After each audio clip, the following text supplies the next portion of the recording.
For everyone.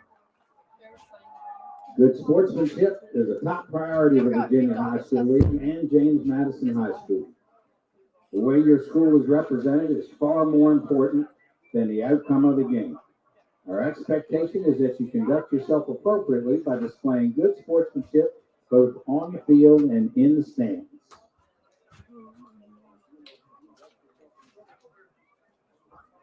And now, ladies and gentlemen, it is our privilege to bring to you tonight's starting lineup, beginning with the visiting Cougars of Oakton High School. Leading off for the Cougars, this shortstop, number 5, Noah Toole. Batting second, the catcher, number 30, Robbie Levy. Batting third, the left fielder, number 17, Alex Rose. Batting fourth, the center fielder, number 2, Jacob Bradshaw. Batting fifth, the second baseman, number 10, Tyler Melvin. Batting sixth, the right fielder, number 9, Cooper Bradshaw. Batting seventh, the pitcher, number 16, Ryan Slate. Batting eighth, the designated hitter, number 25, Zach Danielchek. Batting ninth, the third baseman, number 12, Zach Hansen. At first base tonight for the Cougars, number 14, Will Thompson. Ladies and gentlemen, the rest of the Cougar players, along with assistant coaches, Bill Grossman, Josh Cook, Joe McGillicuddy, Stan Sock, Troy Jeffers, head coach, 2023 Oakton Cougars, Justin Janis. And now your Warhawks. Leading off, the catcher, number 33, Connor Moore. Batting second, the shortstop, number 7, Mac Lewis. Batting third, the first baseman, number 25, Bryce Eldridge. Batting fourth, the third baseman, number 6, Jason Cassidy. Batting fifth, the right fielder, number 22, Eli Navarro. Batting sixth, the pitcher, number 24, Cooper Charnenko. Batting seventh, the designated hitter, number 23, Nico Papasanapio. Batting eighth, the center fielder, number 27, Hector Orozco. Batting ninth, the second baseman, number 14, Kyle Terrell. In left field tonight for the Warhawks, number 5, Will Norman. The rest of the Madison players, along with assistant coaches, Justin Counts, T.J. Erson, Joe Carter, Fred Weiss, Wade Arduini, Matt Sedlock, Ken Terrell, head coach, 2023 Madison Warhawk, Mark Dorman. And now, ladies and gentlemen, we'd like to invite everyone to please rise. As you are able, gentlemen, remove your hats for the playing of our national anthem.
Let's play some baseball.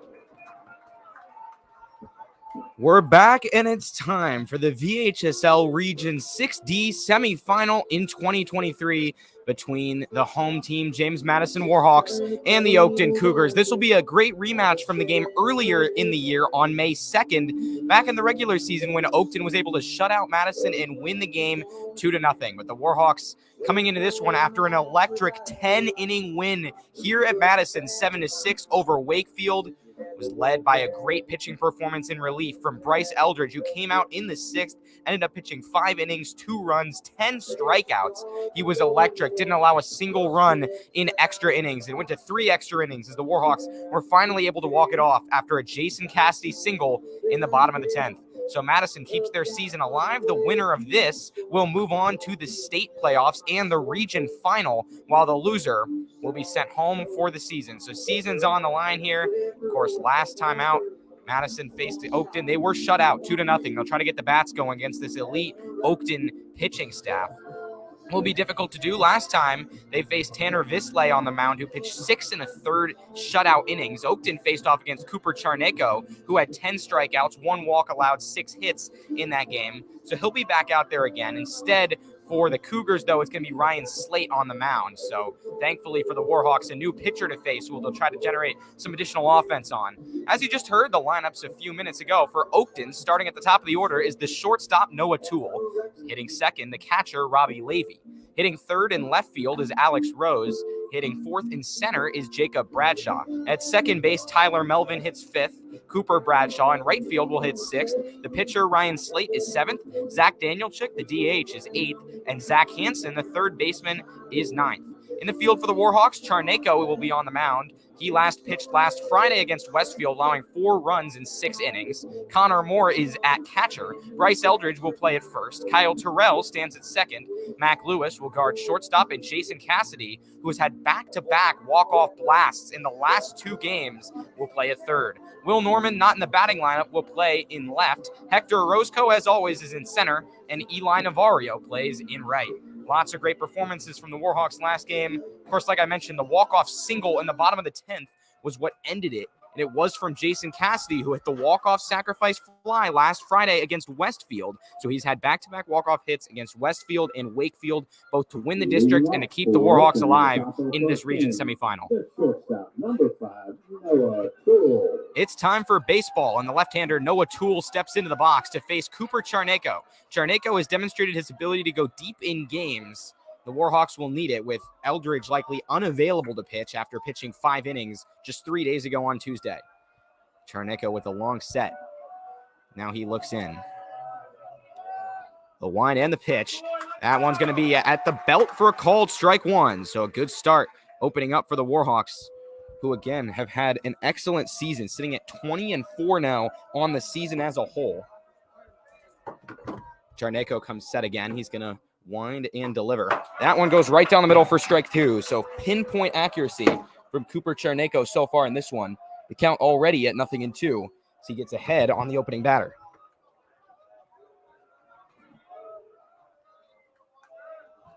Here's the wind and the 0-2 pitch. That one's just going to miss outside on a fastball, popping into the mid of Connor Moore, who was the pitcher last game against Wakefield. He pitched 3 2/3 innings, allowed 4 runs, all of them in that 4th inning that allowed Wakefield to take the lead.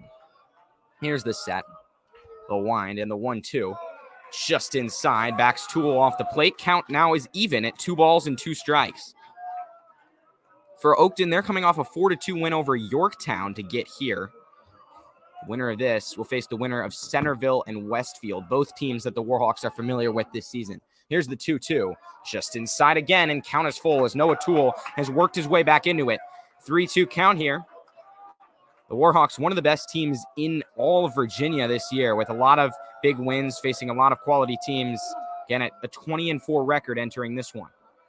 Charneko winds, kicks, and delivers. That one's fouled off over the backstop and out of play. This one's going to stay alive at 3 balls and 2 strikes, with Charneko's 7th pitch of the game coming up against the first batter.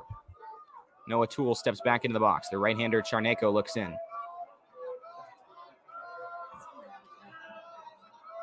Now he rocks, kicks, and delivers. That one swung on and missed right down the middle for strike 3. So Charneko, good at getting swings and misses. He gets one there on the opening batter. and that's going to be out number 1. Again, he had 10 strikeouts the last time he faced this Oakton team. Wouldn't be surprised if he gets close to there again. Robbie Levy steps up now, the catcher. Another left-hander at the top of the order. This is something that Oakton has very similar to the Warhawks, with a couple left-handers at the top. Alex Rose, the right-hander, stands on deck, but the Warhawks have 3 straight left-handers to start off their lineup, as that one's swung on and missed on a breaking ball for strike 1. Again, another swing and a miss generated by Cooper Charneko. That trio of Connor Moore, Mac Lewis, and Bryce Eldridge have started off the top of the order very effectively. A couple of great contact hitters in Moore and Lewis, and another great contact hitter in Eldridge, who also possesses superhuman level power and the ability to hit home runs at any point in a game, as that one misses for ball 1. Charneko comes set. No score, nobody on, 1 out. Here's the pitch. Swung on and missed on a breaking ball low for strike 2. So far, very effective command for Cooper Charneko. He's now ahead in the count again. 1 ball and 2 strikes.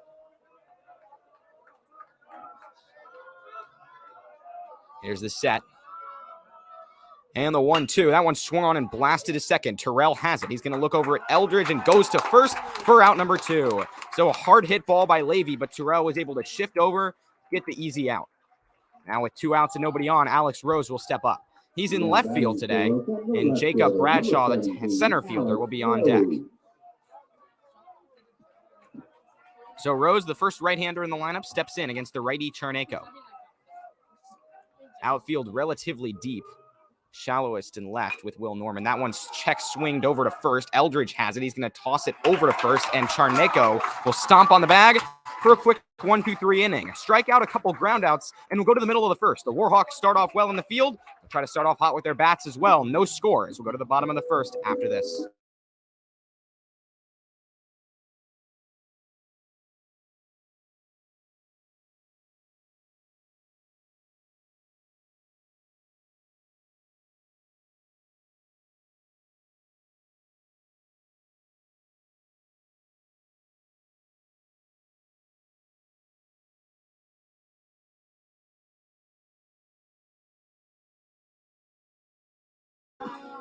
We'll be back for the bottom of the first in just a few minutes. While we wait, we'll run through the starting lineups once again. For Oakton, it's Ryan Slate on the mound, of course. For the Warhawks at the top of the order, we'll start with the catcher, Connor Moore. Moore pitched in the last game. Again, 3 2/3 innings pitched, 4 runs allowed, also had a double. Mac Lewis, the shortstop, will hit second. Bryce Eldridge, the first baseman, will hit third. Jason Cassidy, the third baseman, has moved up to the cleanup spot, with Eli Navarro, the right fielder, moving down to hit fifth. Cooper Charneko, the pitcher, will be hitting 6th. Nico Papathanasu, the DH, will hit 7th. Hector Orozco, the center fielder, is 8th. And Kyle Terrell, the second baseman, slots in at 9th. Again, for the Cougars, they'll have Ryan Slate on the mound as he gets warmed up right now. Robbie Levy, who hit in the top of the inning, will catch. Will Thompson is not in the batting order, but he's standing over at first base. Tyler Melvin will guard second. Noah Tools at shortstop, and Zach Hansen is playing third. Alex Rose stands in left. Jacob Bradshaw stands in center. And Cooper Bradshaw stands in right. Throw goes over to second from Levy. They'll go around the horn and get started at the top of the order with Connor Moore. So no score after that 1-2-3 inning from Cooper Charneko.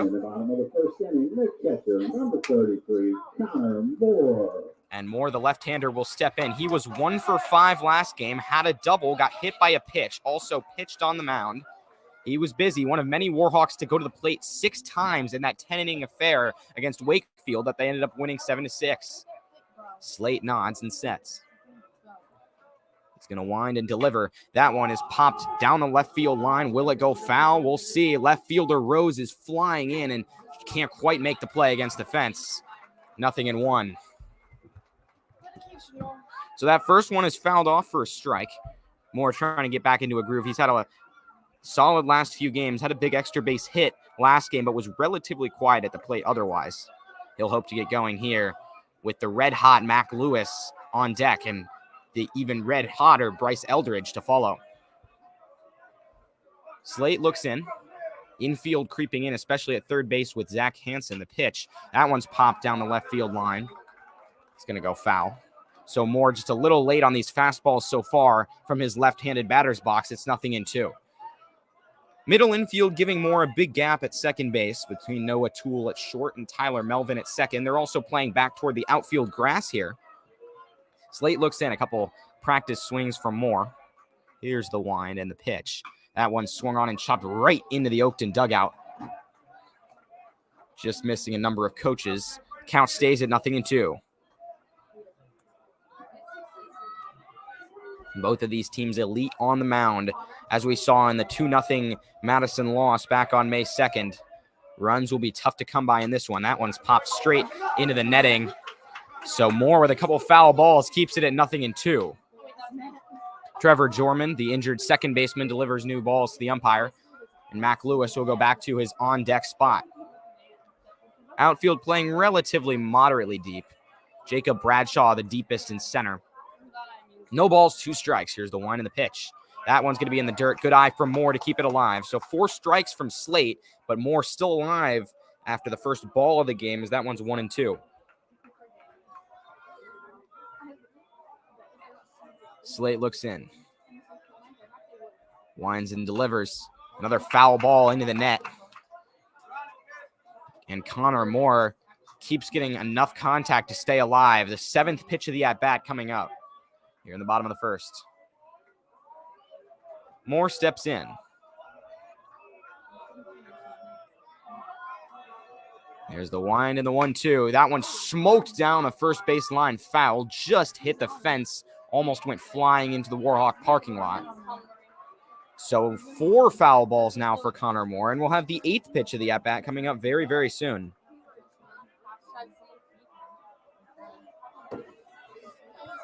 One ball, 2 strikes, nobody out. Here's the wind and the pitch. Another one fouled off down the first base line, and some more cheers for Connor Moore from what is a large crowd with a lot of overflow. We saw this at the district final against Westfield, a little bit against Wakefield, but we have a lot of fans in attendance here at this region semifinal. The only crowd that's matched this has probably been the Westfield crowd last Friday, a week ago.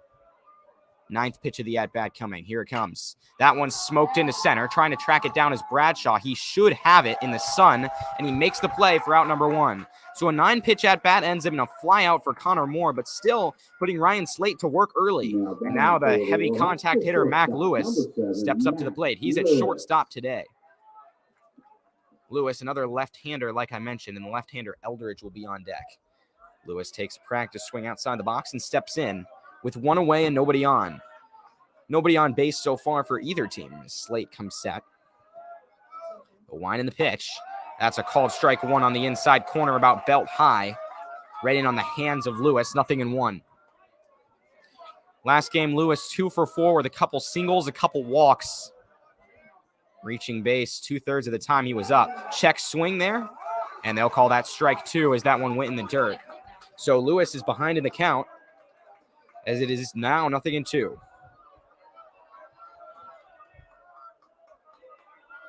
Here's the set. Slate winds and fires. Lewis gets some contact to the backstop. Stay alive there.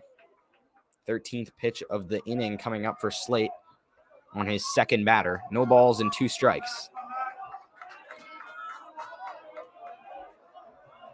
He looks in. Now winds and fires. That one's in the dirt as well. This time for a ball. The count is 1-2. Lewis taps the plate. Stares out at the pitcher. Infield back. Third baseman Hansen is shallowest, about midway between the infield and outfield grass. That one's inside, nearly hit Mac Lewis. The count is 2-2. The 6th pitch of the at-bat will be coming up for Slate.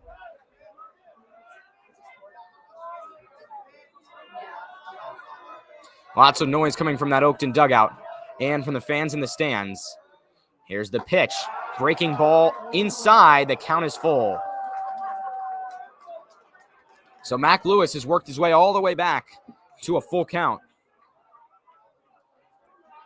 And he'll try to be the first base runner of this game. 7th pitch of the at-bat coming up. Here's the wind.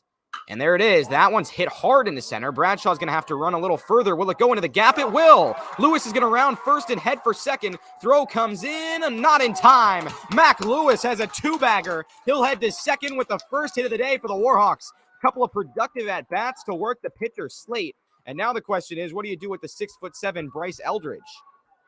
Now batting for the Warhawks, the first baseman, number 25, Bryce Eldridge. So Eldridge comes to the plate, or at least he'll try to, unless he gets intentionally walked, which he will.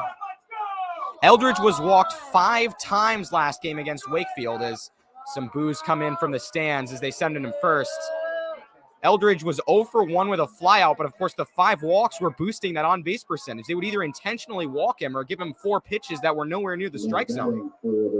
Now Jason Cassidy will step up. He was the hero of last game. With a walk-off single, he's earned himself a spot in the cleanup spot. He was 3 for 5 with 3 singles last game and a walk. Here's the pitch. That one's hit hard into right center. Bradshaw and Bradshaw are tracking, and Jacob Bradshaw will make the play.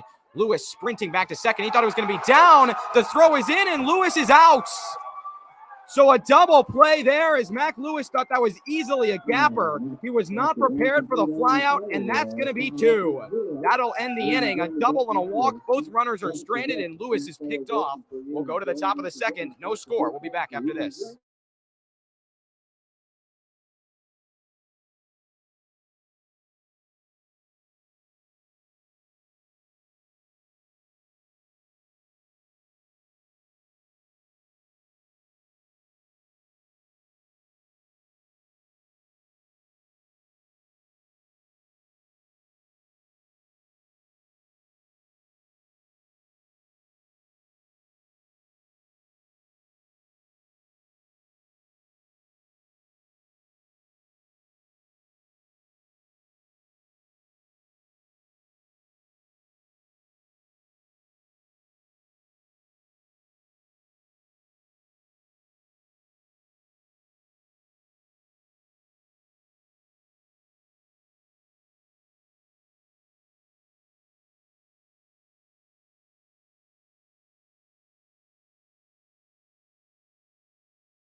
Back for the top of the second. No score between the Warhawks and the Cougars.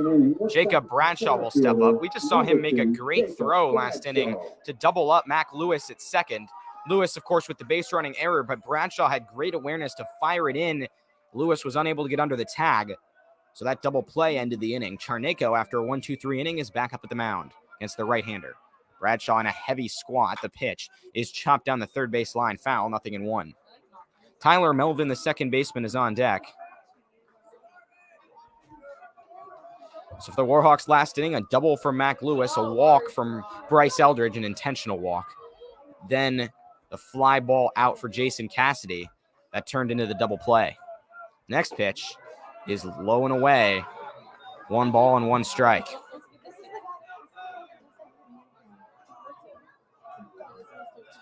Bradshaw comes back set, puts the bat on his shoulder. There's the wind and the pitch. That one's low and away. 2 balls and a strike.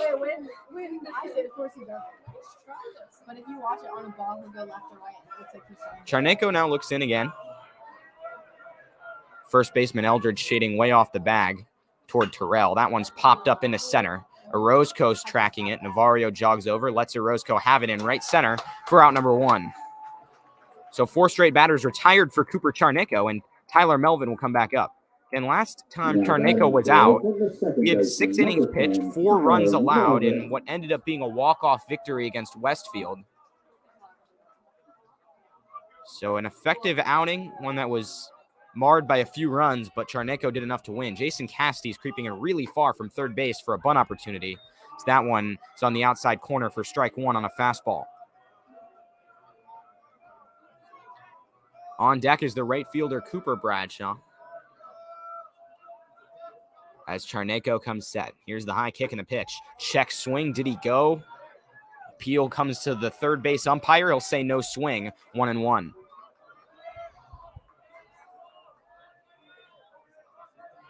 Charneko sets again.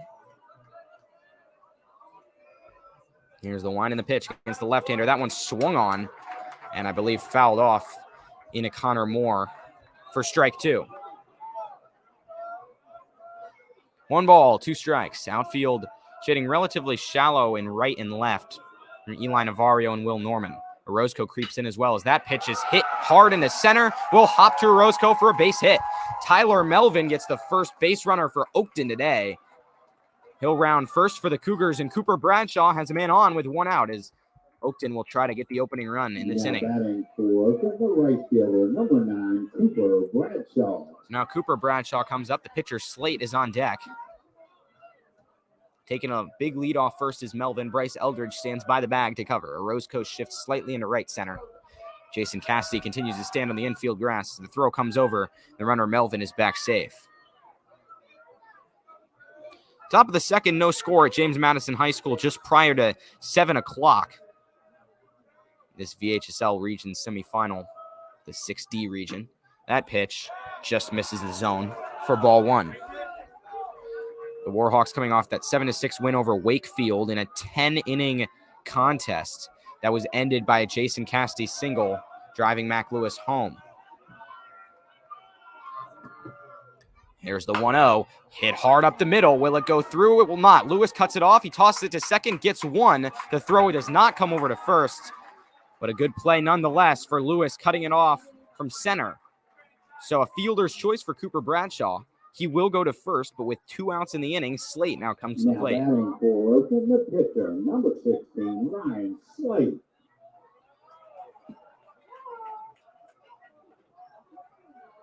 Slate, the right-hander, steps in. Charneco pitching from the stretch, comes to his set. 2 outs, runner on first. Shifting off is Bradshaw. The pitch is high and away for ball 1. Eldridge standing on first. Terrell back near the outfield grass at second. Same with Mac Lewis at short. And Jason Cassidy is further back at third. The throw comes over. Runner's back safely. 1 ball and no strikes with 2 outs in the inning. Here's the look in. And Charneco sets. He was in left field last game, also in the lineup as a hitter. That pitch is fouled to the backstop. 1-1. On deck for the Cougars is Zach Danielczyk, the DH.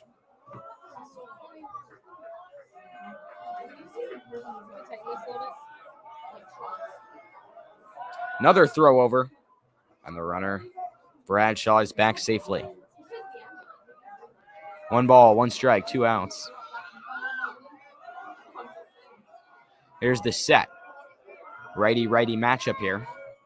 Charneco winds, runner goes. The pitch is high. Moore fires to second. It's offline, and a nice play was made by Lewis to cut that one off as due to where the umpire was positioned in position with the throw, Terrell might not have had a chance to field it, but Lewis making a nice little web gem there to snag it.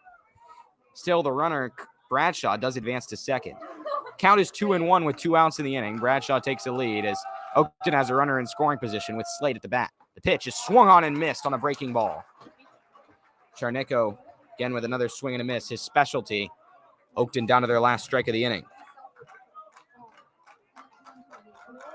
Clapping coming from the Oakton dugout.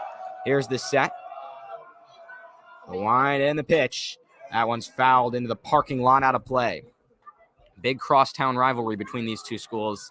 Oakton High School not that far.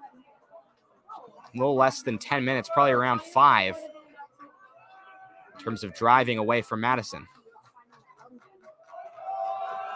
Here's the set. Charneco in the stretch. The wind and the pitch. That one is a cold strike 3, a delayed call. Low and on the inside or outside corner, and Slate gets rung up Charneco with his second strikeout. So 1 hit is allowed. The runner is stranded. We'll go to the bottom of the second. Still no score after this.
Back for the bottom of the second, no score, and Eli Navarro, the fifth batter in the lineup, steps up for the Warhawks. Navarro steps in against the pitcher Slate. Last game he was 2 for 5 with a couple singles and a sacrifice fly. Very effective in the win against Wakefield. The pitch is a curveball just off the outside edge. I thought that was a strike, but apparently just missed for ball one. Navarro steps back into the box. Here's the wind and the pitch. That one's high for ball two. I got a chance to speak with Eli after the game on Tuesday. Talked to him about the frustration about consistently having Bryce Eldridge walked in front of him, how he uses it as motivation, as that pitch is a called strike one. He talked about how he likes to get 3 hacks every time he's up at the plate, and that every time somebody walks Bryce to get to him, which now Navarro is no longer in cleanup, so that's not the case. It's just a little bit more motivation for him as that one gets low. A little bit more motivation to get a hit, prove him wrong. Of course, it's hard not to walk Bryce Eldridge for anybody. It's not an indictment on Eli Navarro, but Eldridge, of course, was walked 5 times to get to him as that one smoked down the left field line foul. This definitely can be a motivator for sure. That's what he discussed after the big win. 3 balls and 2 strikes with nobody out in the inning. Of course, Jason Cassidy, the red-hot third baseman, has been moved up to clean up for the moment. Outfield deep, the pitch is swung on and missed on a breaking ball. Big changeup from Ryan Slate to strike out Eli Navarro, who knew he was early on it. 1 away in the inning, and Cooper Charneko, the pitcher, will step up in the right-handed batter's box. Number 24, Cooper Charneko.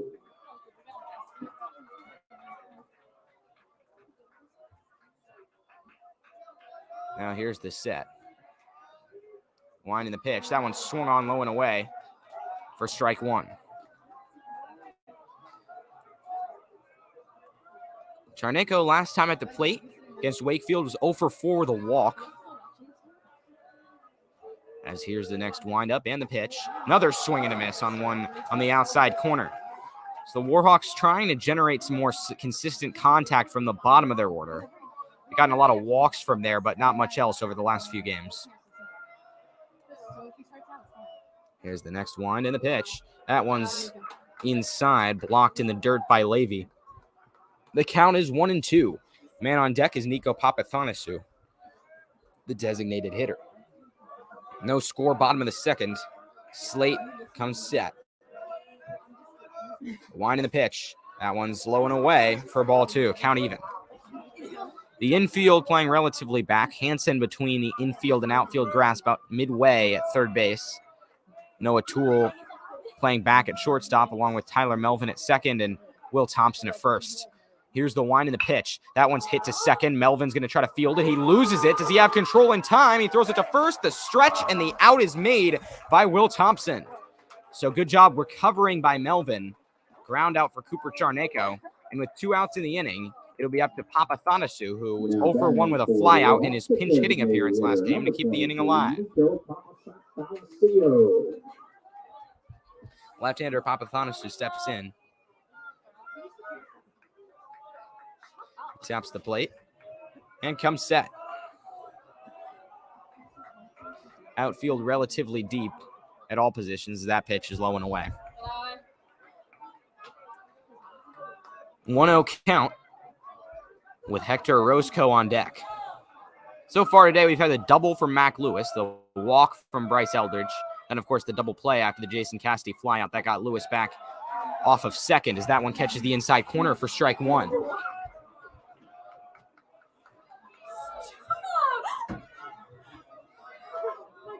Slate now looks in and comes set. Here's the wind and the pitch. Check swing. Did he go? They'll say yes for a strike. 1 ball and 2 strikes. Madison with nobody on down to their last strike of the inning. Warhawks have had a couple of exciting games as of late. 5-4 walk-off victory against Westfield on Friday. 7-6 10-inning victory. Also a walk-off over Wakefield on Tuesday. So far this one all knotted up and scoreless. Here's the set. Slate winds and delivers. High pitch taken by Papathanasu. The count is 2 balls and 2 strikes.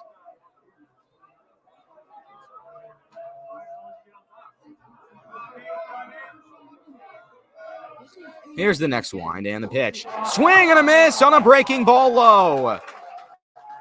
Papatansu chases with an effective 1-2-3 second inning. And we'll be back for the top of the third in a pitcher's duel after this.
Back for the top of the third, no score, Warhawks and Cougars in this VHSL 6D region semifinal.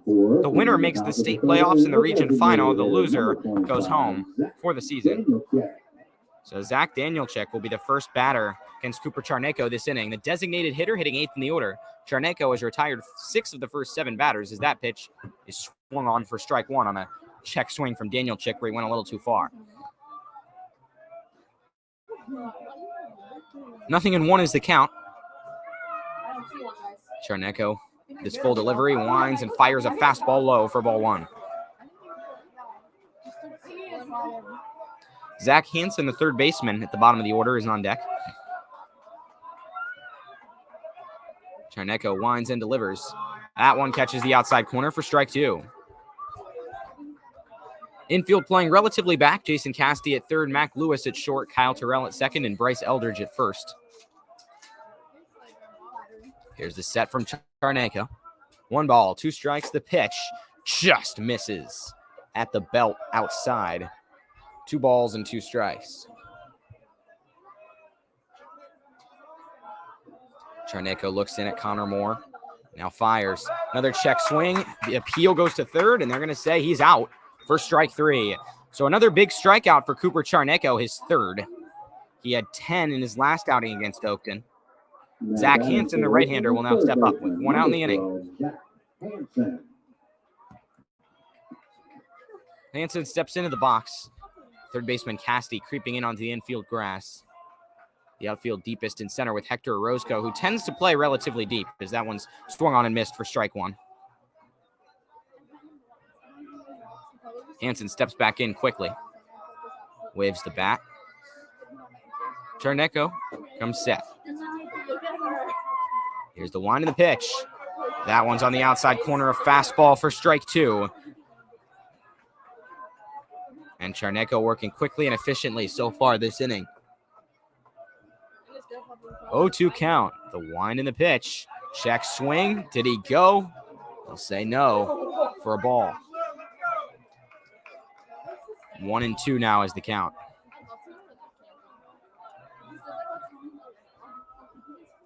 Charneko sets. The wind and the pitch. That one swung on and chopped to short. Cassidy's chasing it in. He's got it on a hop. Takes a couple and throws it over to Eldridge at first, who gets the out. Quick ground out for Hansen. A nice play by Cassidy over to Bryce Eldridge at first. And with 2 outs in the inning, we're back to the top of the order. And Noah Toole, who struck out on a long first time, back up. Left-hander steps in against the righty Charneko. With 2 outs in the inning, Oakton will generate some offense here. Charneko sets. There's the wind and the pitch. That one swung on and popped foul down the third baseline. And out of play. First strike 1. 0-1 on Noah Toole. Charneko up to 38 pitches on the day. He looks in. Winds and delivers the 0-1 just outside and low. Count even at 1-1.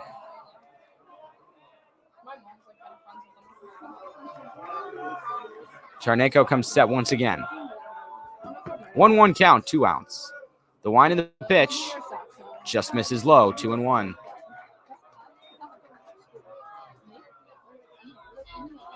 Two outs, nobody on. Cassidy on the infield dirt, slowly walking back. Here's the pitch, right down the middle for strike 2. 2 balls, 2 strikes, nobody on, 2 outs. Top of the third, no score in this region semifinal.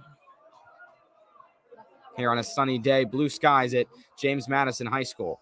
Here's the wind and the pitch. That one's fouled down the third base line. Noah Toole staying alive once again. The count is 2-2.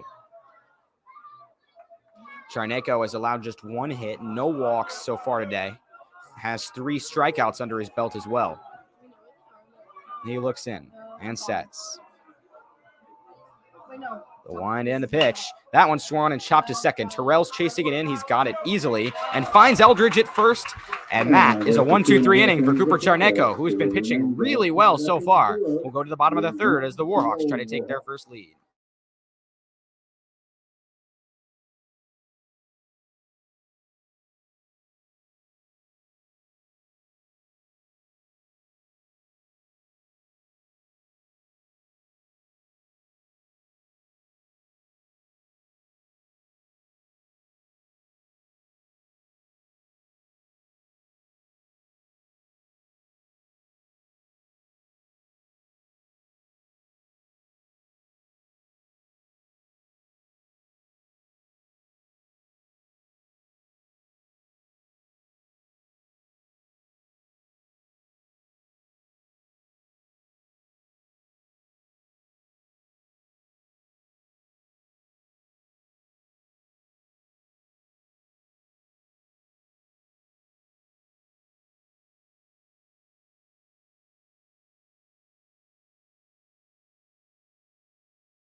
Bottom of the third, no score. Warhawks and Cougars. For the Warhawks in the bottom of the third inning, the center fielder, number 27, Hector Orozco. Orozco now steps into the box, the leadoff man for the Warhawks this inning with no score. He's 0 for 2 with 2 walks in the last game against Whitfield. Here's the wind in the pitch. That one's hit hard down the left field line. Foul. The count is 0-1. Kyle Terrell, the second baseman, is on deck. Orozco in center field today. Ryan Slate comes set. Here's the pitch. In the dirt, gets to the backstop. The count is even at 1-1. Slate had 33 pitches entering this inning. Now is at 35. Center fielder Bradshaw shading just to left center as that one misses outside. 2 balls and a strike.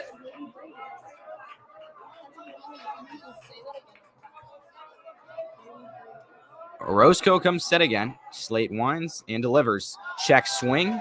Appeal comes to the third base umpire, and they'll say it's a strike 2. 2 balls and 2 strikes.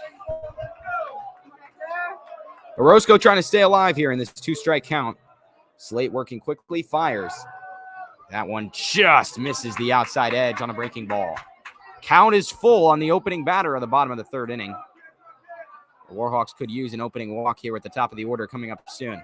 Here's the set. Slate winds and fires. Swing and a miss on a breaking ball. Orozco strikes out, and Terrell will come back up now with 1 out. He will conclude the Warhawks' first time through the order. Now batting for the Warhawks, the second baseman, number 14, Kyle Terrell. Terrell takes a hack outside the box. Now steps in, taps the plate. 1 out, nobody on. And Slate comes set. The wind and the pitch. Looping curveball in there for strike 1. Actually, a changeup, pardon me. The count is 0-1.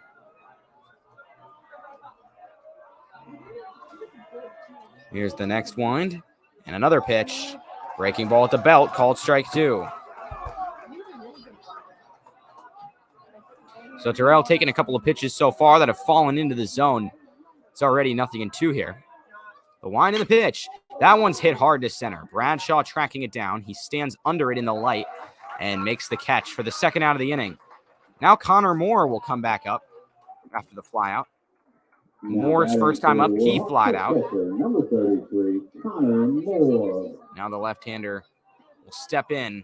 Bottom of the third, no score, nobody on in this pitcher's battle between Slate and Charnako.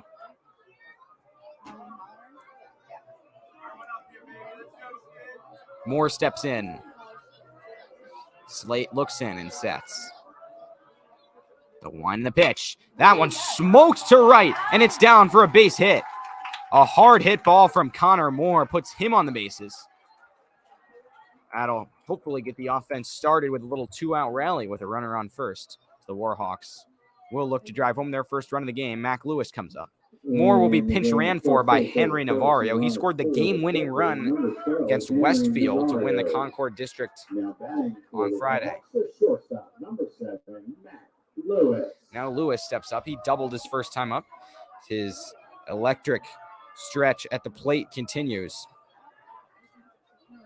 Here's the set against the left-hander. And the pitch misses low and away for ball 1.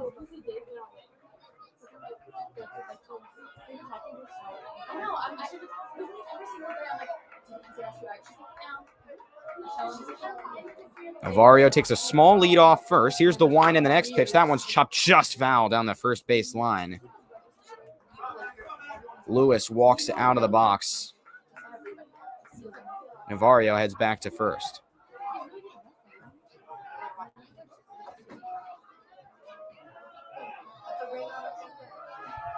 Ball and a strike, 2 outs. Here's the set. Runner goes, the pitch is low. The throw comes to second. It'll take a hop. Navarro dives in. What's the call? It looks like he's safe. 2 balls and a strike. Navarro with dirt all over his uniform. Getting into scoring position, though. And if there's ever a hitter you want to have up to drive in a run, outside of perhaps Bryce Eldridge, it's Mac Lewis. 2 balls and a strike with 2 outs. Lewis steps back into the box. The senior starting quarterback for Madison football this year, leading them to the state final. Here's the set. The wind and the pitch. That one's high. 3 balls and a strike. Lewis steps back in. Ahead in the count now. Slate comes the long look in and a set. At the belt, here's the pitch. That's a called strike 2. Lewis thought it should have been ball 4. It looked perhaps just inside, but might have caught the edge of the inside corner. The count is full. 3 balls, 2 strikes. Runner on second, 2 outs, no score in the bottom of the third. Big opportunity here for the Warhawks as Slate comes set. Looks back at second. Winds and throws. Lewis pops that one to center. Bradshaw's chasing it back. Looking for it, calling for it, and making the play for the third out of the inning. So a runner gets on and Connor Moore. Henry Navarro steals second, but Mac Lewis flies out to end the inning. We'll go to the top of the fourth. Still no score in a pitcher's duel. We'll be back after this.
Top of the fourth, no score. Just one hit allowed by Cooper Charneko.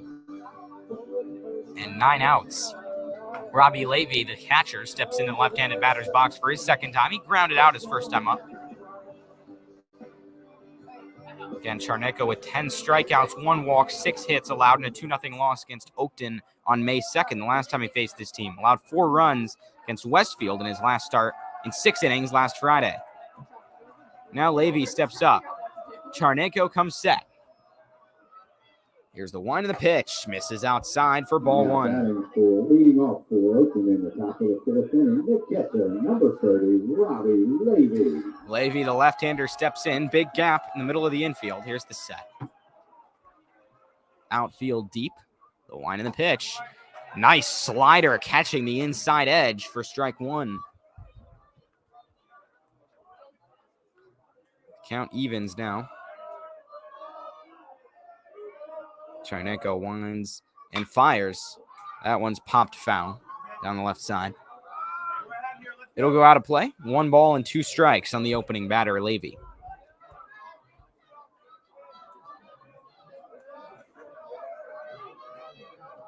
Charneko comes back to the mound. 1-2 count. Levy twirls the bat. Cheers coming from the Oakton dugout. Here's the one and the pitch. Wild pitch to the backstop. Moore unable to corral it. The count is 2-2.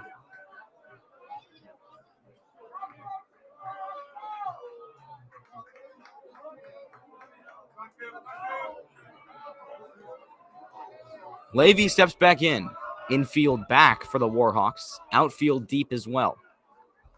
Here's the 2-2. That one's hammered to right, and it looks like it'll drop just fair. Levy's turning with a banana turnaround first, speeding for second. Will he stop there? Looks like he will. He's got himself a stand-up double. Now he's jogging over to third to talk to his coach and talk with the umpire being sent back to second first before he does that. But a stand-up double for Robbie Levy, the first extra base hit allowed off of Cooper Charneko today.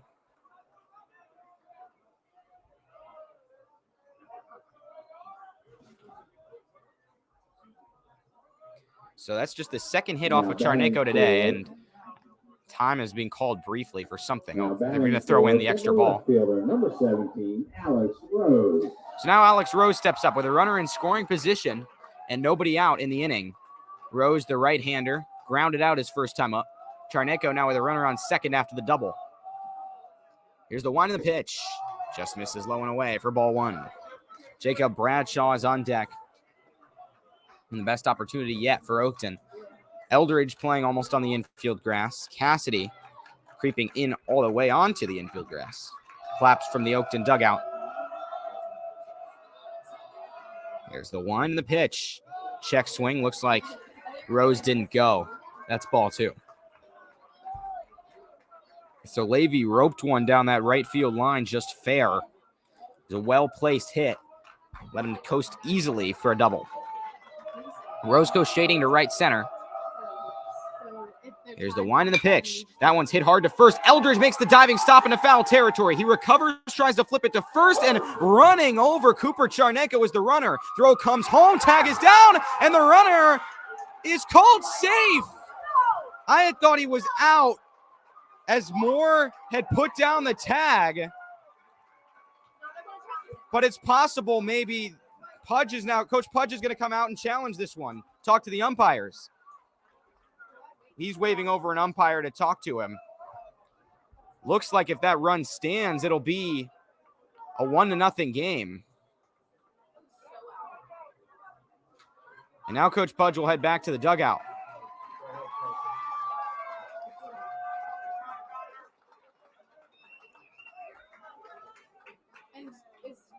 So it looks like they'll call the runner out at first as well, as the throw came into Charneko just in time. It was a nice save by Eldridge to be able to make the play after a diving stop.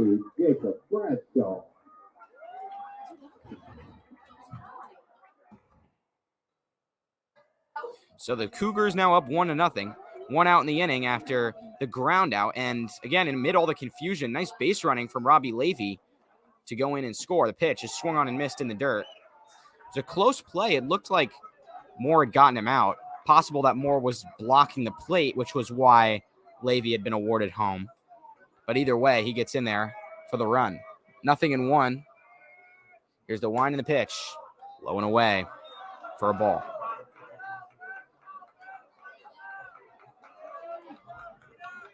So 1 out in the inning, 1 ball and a strike. Here's the wind and the pitch. That one swung on and missed.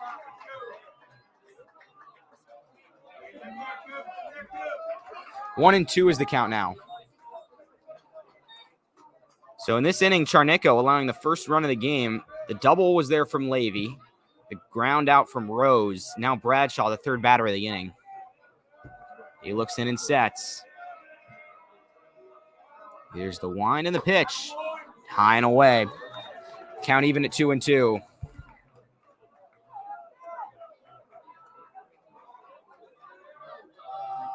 Lots of noise from the Oakton dugout after they get the early lead. 2 balls, 2 strikes, 1 out. That one's in the dirt. Count is full. Melvin on deck.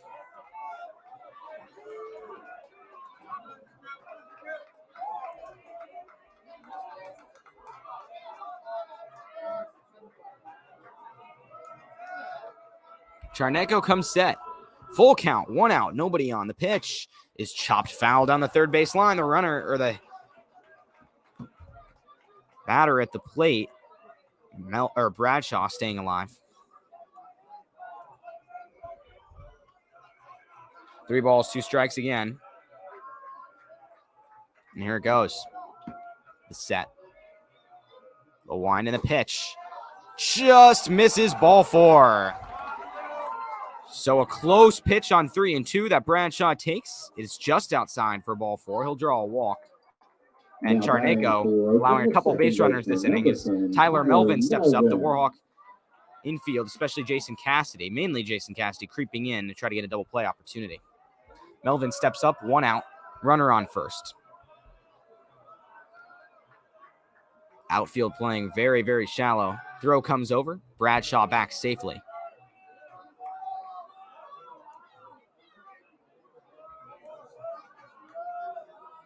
Charnico comes set from the stretch. The wind and the pitch. That one's hit hard to left. Tracking it is Will Norman. He looks to be under it. He makes the catch, forcing the runner back to first. So 2 outs in the inning with a runner standing on first, and Bradshaw, the runner on first, Cooper Bradshaw, will step up, the right fielder, to the plate. The right fielder, number 9, Cooper Bradshaw. Top of the 4th, the shutout from Cooper Charnico was broken this inning after Levy scored the opening run. Jacob Bradshaw takes his lead. Cooper Bradshaw at the plate. Here's the set. Lewis, the shortstop, shading far away from the second base bag. Runner is caught in a pickle here as Bradshaw tried to take second. Eldridge is chasing him down. Flips it over to Terrell. And it looks like, did he miss the tag? No, he got the tag down. It's going to be out number 3. So Terrell was able to get the tag down on Bradshaw, successfully execute the pickle. And so the runner is tagged out trying to steal second. So 1 run is all that'll be scored. We'll head to the bottom of the 4th. Game still 1-0 affair as Oakton is taking the early lead.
Bottom of the fourth, nobody out. And it looks like the Warhawks will start the inning with a runner on first base unless Bryce Eldridge is allowed to hit.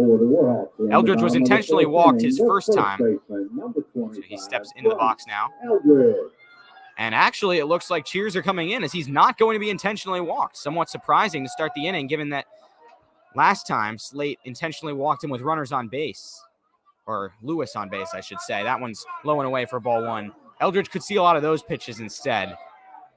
He walked his first time up, had 5 walks his last game. One of the rare times that he's gotten a hit over his last 2 appearances. The pitch, way low and outside, 2-0. And that's where the target is from Levy as well. It's way off the plate. Count is 2-0. Levy shifts far outside again. The pitch is outside the right-handed batter's box. Count is 3-0.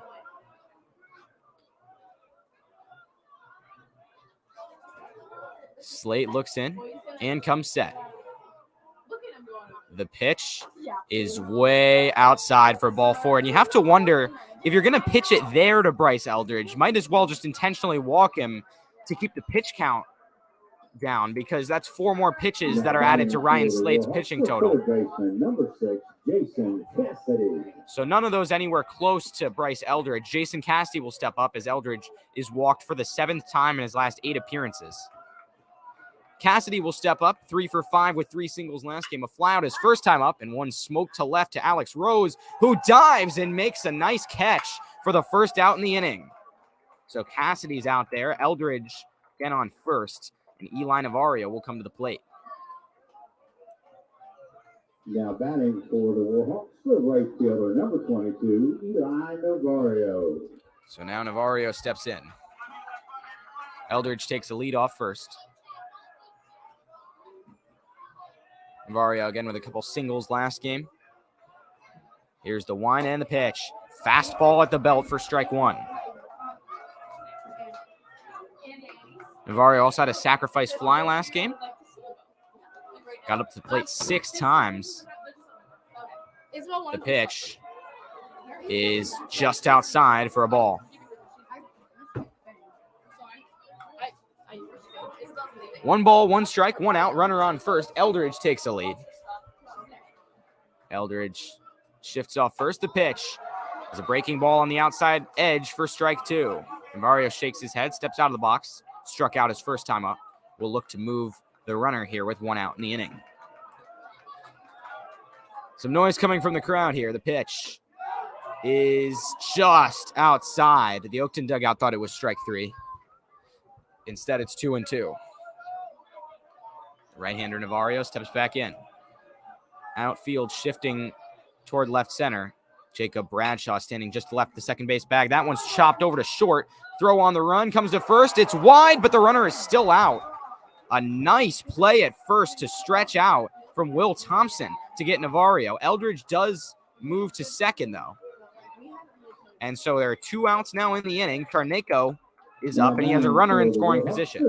Number 24, Cooper Charneco. Charneco was 0 for 4 with a walk last game, grounded out his first time up this game. We'll try to get going at the plate here. It's a big gap between second and third right now with Eldridge taking his lead. 2 outs. Bryce Eldridge takes the lead off second. The pitch is hit hard into left center. Will this fall? It will in front of Bradshaw. Eldridge rounds third. Throw comes into the pitcher, and now it slides offline. And going to second with a double to tie the score is Cooper Charneco, breaking out of his slump. So Eldridge comes flying home. The throw was not cut off at the pitcher's mound as the first baseman Thompson tried to do it, and instead it went offline behind the plate. And this game is going to be tied at 1 after a 1-run double from Cooper Charneco.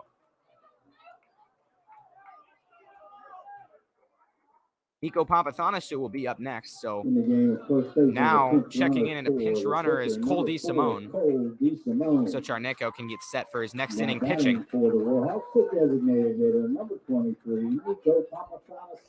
So some much needed offense for Madison there to tie the game in the bottom of the inning. Cole DeSimone running at second in scoring position. He's the go-ahead run.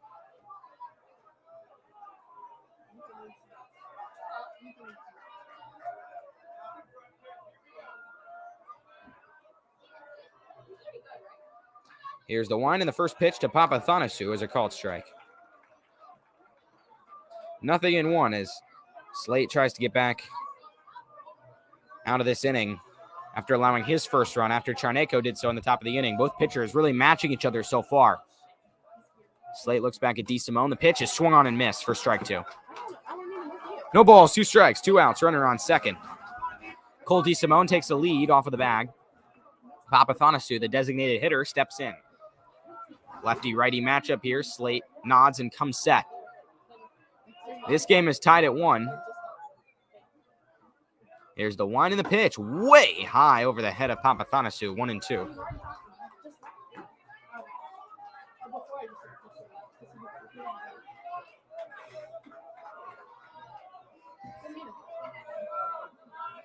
Here's the set. And the wind and the pitch. That one swung on and fouled off into the dirt. The count staying at 1-2 with 2 outs in the inning.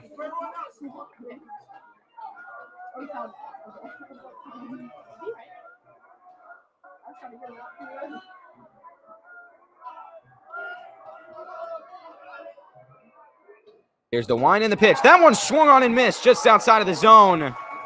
And the side is retired. So Slate allows 1 run, gets out of the inning otherwise after a strikeout from Papathanassiou, his second this game. We'll go to the top of the 5th with this game tied at 1.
The Warhawks have had a knack for getting in these close games. This one's gone by a lot quicker than the others. Top of the 5th, we're only about an hour in.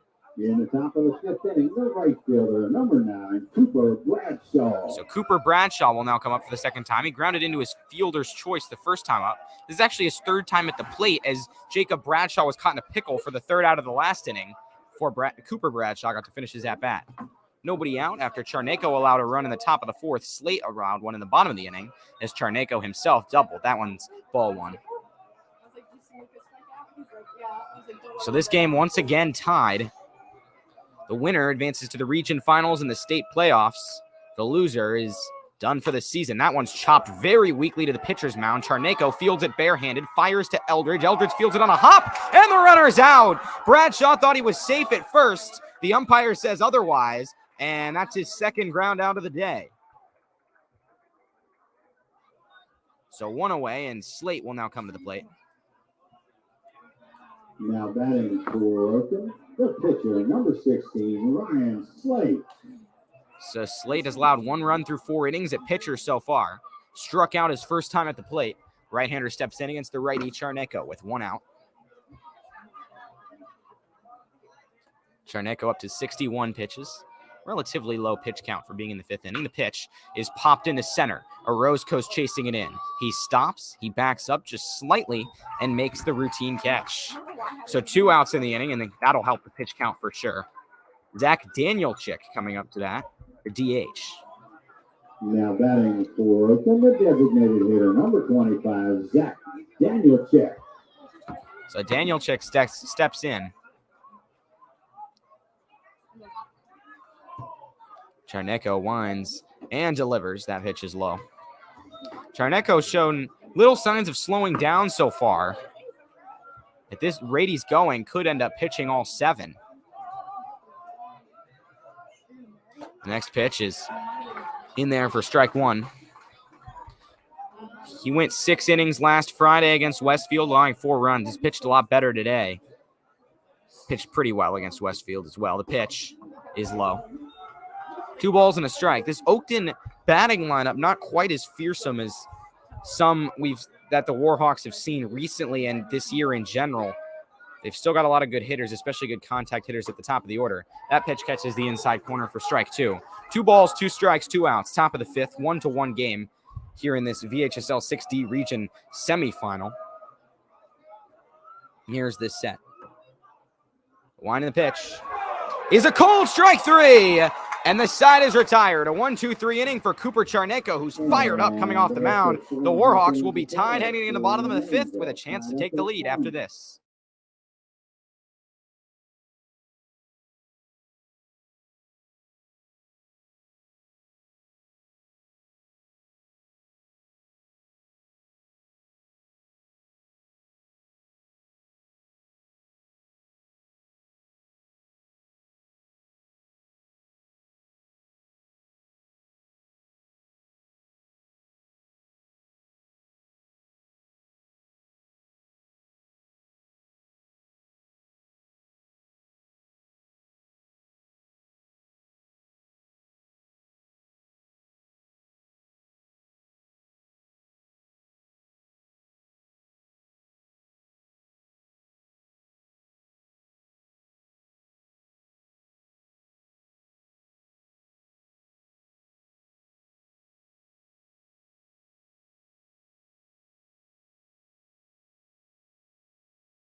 Back for the bottom of the 5th, and Ryan Slate is back out there for a 5th frame in this pitcher's duel to face Hector Orozco in his second time up.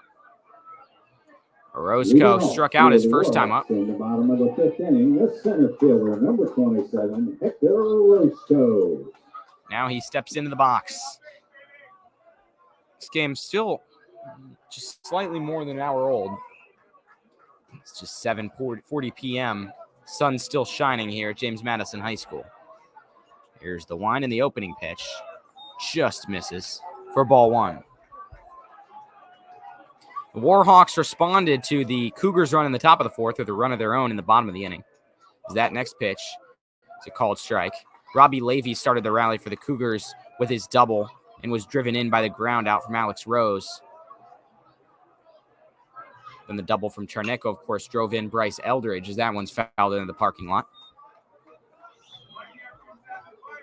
1 ball and 2 strikes is the count with nobody out in the inning. Slate looks in.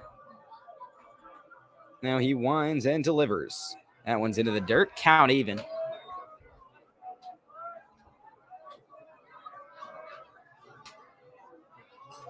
Slate steps up to the mound against Orozco.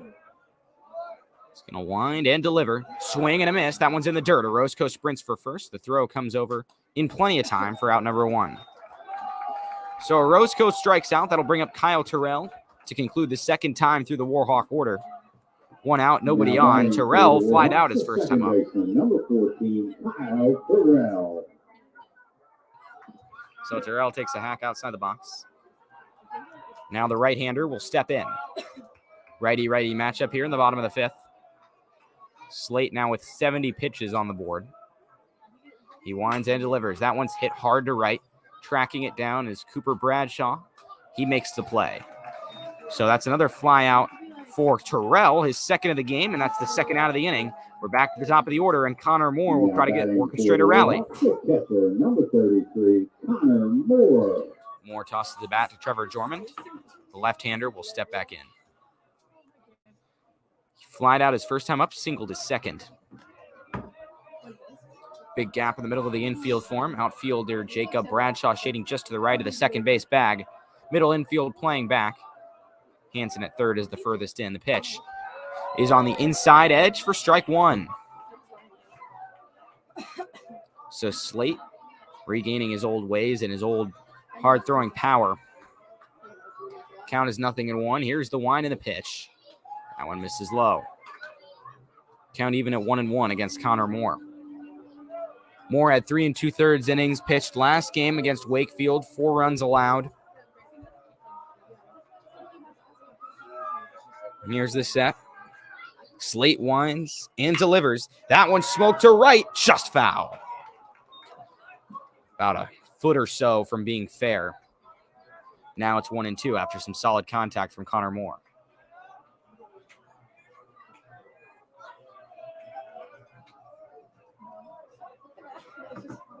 Fifth pitch of the at-bat coming up. The left-hander Moore steps back in. Noise from the Oakton dugout now. Lots of fans in attendance, some seated in their own chairs, some seated in the bleachers, some standing. It's packed. The 1-2 is a breaking ball outside that Moore somehow got contact on and chopped weakly down the first base line, foul. So he will stay alive. 1-2 count, 2 outs.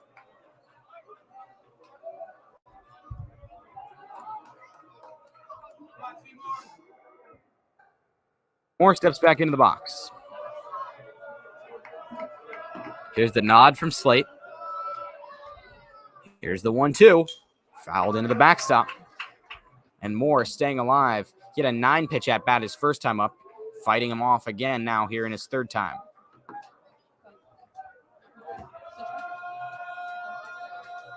Moore steps in. Taps the plate. Twirls the bat. Here's the wind. And the pitch way inside. 2-2 is the count. The at-bat continues to extend. This game all even at 1 in this crosstown rivalry. In the past 12 frames of batting against the Cougars, the Warhawks have scored just 1 run. Here's the pitch. Cold strike 3. We've seen a few of those delayed calls today. Moore for a second, I think, thought it might miss. But he gets rung up for his first strikeout of the day. We'll go to the top of the 6th. This one's still tied at 1. We'll be back after this.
Top of the 6th. So far, the MVP of the game for the Warhawks has been Cooper Charneko. He's had 5 innings of 1-run ball.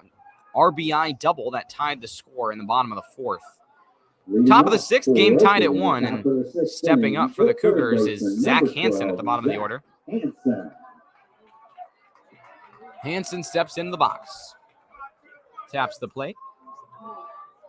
Righty-righty matchup here as Charneko gets ready. Cassidy creeping in at third base on the infield grass. Here's the wind and the pitch. That one's hammered to left, a base hit. Norman's going to try to cut it off and keep it from being 2. Racing around first and stopping there is the runner Hansen, who gets a big hit to start off the inning for Oakton. And some cheers coming from the dugout as Hansen has his first on-base appearance. Now back to the top of the order, and Noah Toole will step up. He struck out and grounded out his first 2 times up. Number 5, Noah Toole. Runner on first, nobody out as the lefty comes up.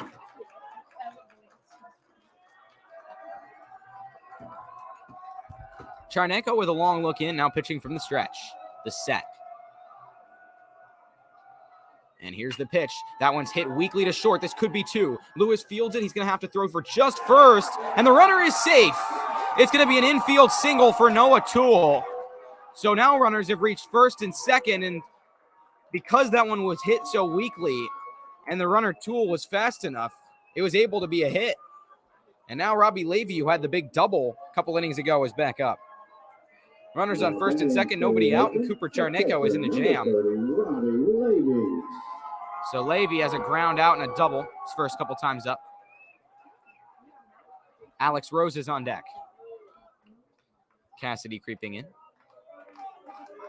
Righty-lefty matchup again. Outfield playing deep in right, center, and left. Here's the wind of the pitch. That one smoked to right. Will it fall? It does foul. That one was close to driving in a run or maybe two, but it drops a few feet foul. 0-1 is the count after some good contact there from Levy, who wanted another extra base hit off of that one. Nobody out, runners on first and second in a 1-1 ball game here at James Madison High School. More noise coming from the crowd. Lots of fans from both Madison and Oakton. Oakton not being too far from here. It's pretty 50-50 split. Here's the set. Lots of noise from the Oakton fans. The wind and the pitch just misses outside. 1-1 is the count. Charneko working a little slower now. Try to get back into a rhythm. He looks back at second, now comes back up to the mound. Looks in and sets. Here's the high kick and the pitch. That one's fouled off down the third base line. The count is 1-2.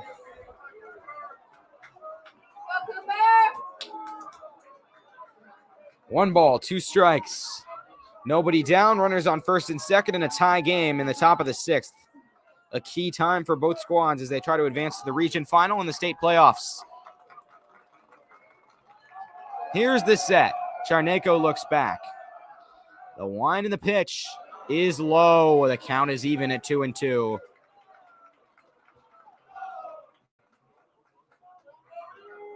Charneko looks back at Mac Lewis. Now comes into the stretch. More cheers from the Oakton dugout. More noise from the fans. The 2-2 is smoked to right in front of Navarro for a base hit. Rounding third and stopping there is Hansen. Good throw from Navarro on a hard hit single. So the bases are now loaded. Nobody has scored yet, but there is nobody out. Robbie Levy has a nice multi-hit game. And now Alex Rose comes to the plate. He has two groundouts so far today, but one of them drove in Levy for a run. Now meeting at the mound here with Cooper Charneko. The infield comes in. His pitch count still isn't too high. Coach Pudge is not out there. Looks like now Coach Pudge is heading out there. So Connor Moore will come out there as well. We'll see if Charneko's day is done here or not.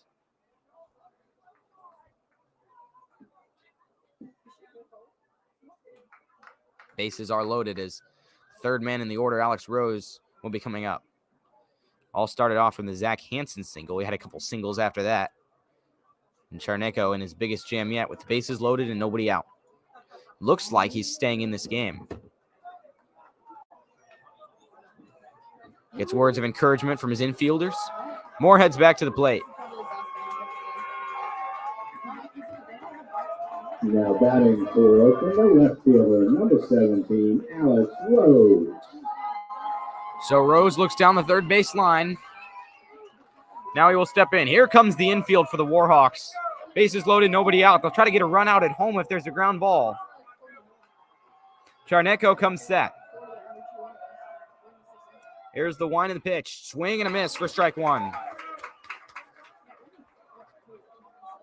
0-1 is the count. The cleanup hitter, Jacob Bradshaw, is on deck with a flyout and a walk his first two times up. And Charneko now sets. Wind in the pitch into the dirt for ball one. Everybody creeping in. Lewis at short. Cassidy at third. Terrell at second. And Eldridge at first. Here's the set. The wind and the pitch. Into the dirt again. Count is 2-1. Jarneko walks back to the mound. Game tied in the top of the 6th. He looks in from the stretch. Now sets. Here's the kick and the pitch. That one's hit hard through the hole for a base hit. 1 run scores. Another runner, Toole, is flying home. He will get under, and he is safe. Runners are now on the corners, and Oakton has scored a pair. It's the Cougars 3 and the Warhawks 1 with nobody out in the top of the 6th.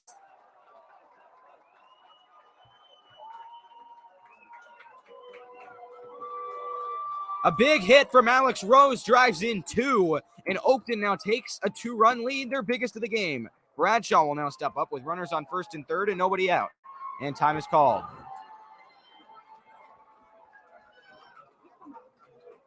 Oakton's coach having a chat with the umpire right now. Possibly for a pinch runner at first base. It appears so. Pinch runner will be Ben Grimsley, the sophomore. And at first base in the game, at first base as a pinch runner, number 7, Ben Grimsley. Levy stands over now at 3rd. Batting for Oakton, the center fielder, number 2, Jacob Bradshaw. So runners on 1st and 3rd again. Bradshaw will step up. Warhawk defense playing a little back, presumably trying for a double play instead of preventing the run at home. Throw comes to 1st. Back safely as the runner. They also won't have a force play at home, so it's another thing to keep in mind. They might be able to hold the runner at 3rd while trying to get a double play. 3-1 is the score, nobody out. Warhawks trail by 2. They've been in this situation multiple times and made comebacks. The pitch is in there for a strike. 0-1 with nobody out. Jarneko remaining in the game in his most difficult inning so far. Now he steps back to the mound, looks in. Glances at 1st and sets. Here's the pitch. That one's down the middle. Pump fake over to 1st. It's going to be called a ball. Just high. 1-1 is the count.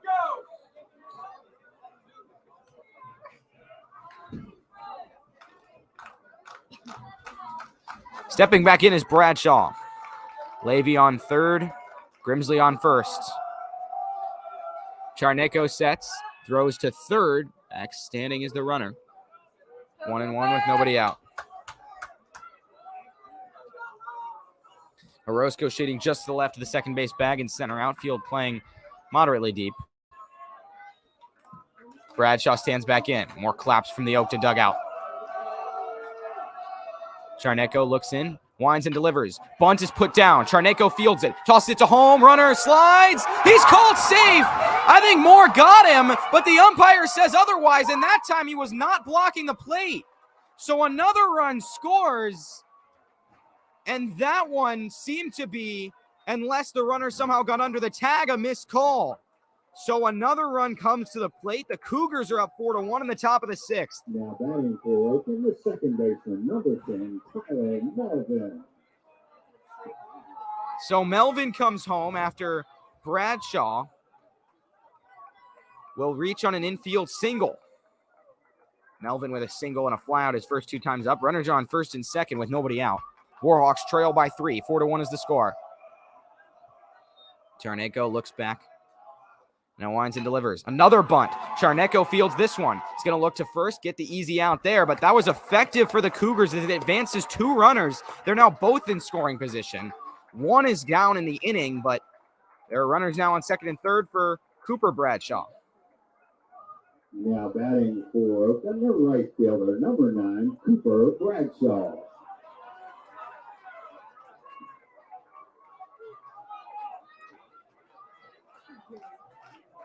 Bradshaw with a fielder's choice and ground out his first couple times up. Infield now in to try to get the out at home.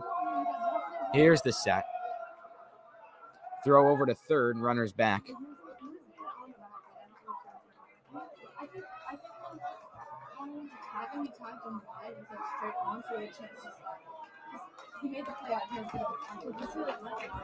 Infield standing way in again. And here comes the pitch. Right down the middle for strike 1.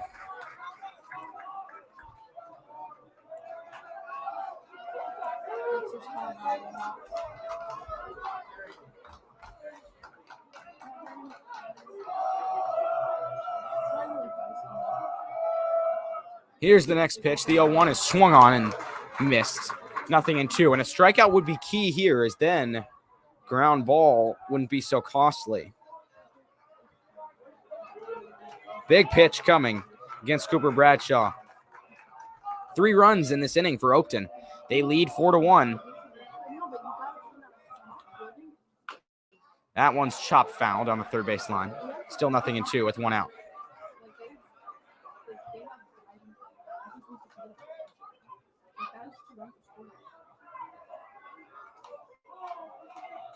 Charneco now looks in.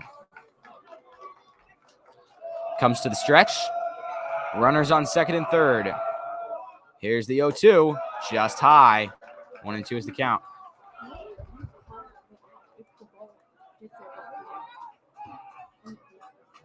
On deck is the pitcher, Ryan Slate. Here comes the noise. The 1-2 is a cold strike 3. So 2 outs in the inning. Now it's Bradshaw's turn to be unhappy. And Slate will come up to the plate with runners on second and third, but this time the infield can play back for a play at first on a ground ball. Now batting for Oakton, the pitcher, number 16, Ryan Slate.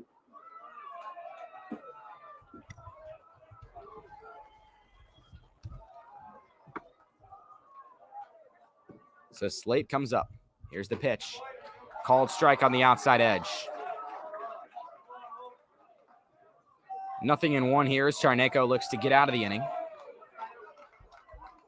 2 outs. Charneco sets. The wind of the pitch. Called strike 2 at the knees. Now the Cougars down to their last strike. Charneco would like to strand these runners at second and third and prevent any further damage. Now he steps off. Back to the mound now. Infield back. Here's the set. The wind and the pitch. Just outside. The count is now 1-2.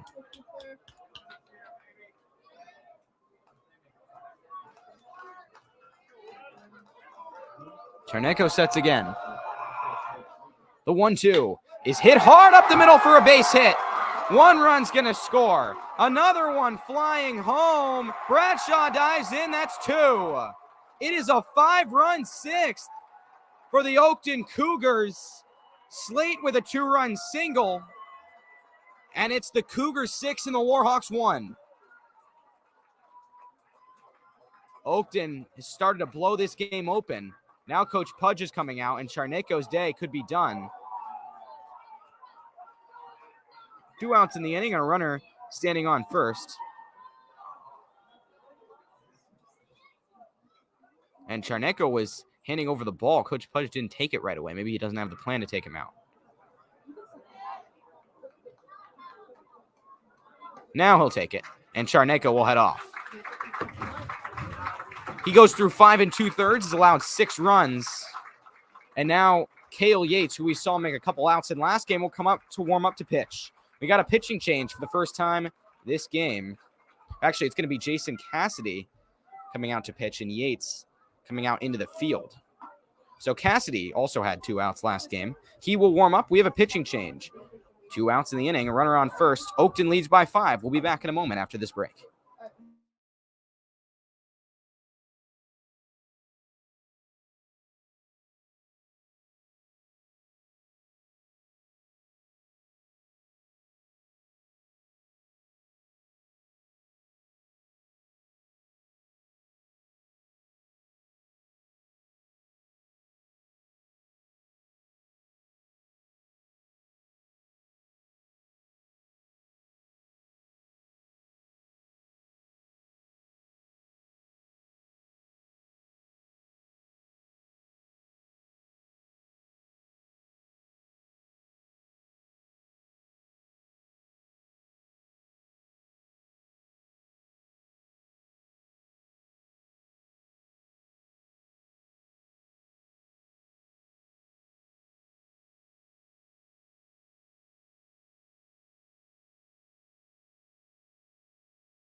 Top of the sixth, 2 outs. We got a new pitcher. Jason Cassidy will first face a pinch hitter. It's going to be number 34, Bo Souders, pinch hitting for Daniel Chick.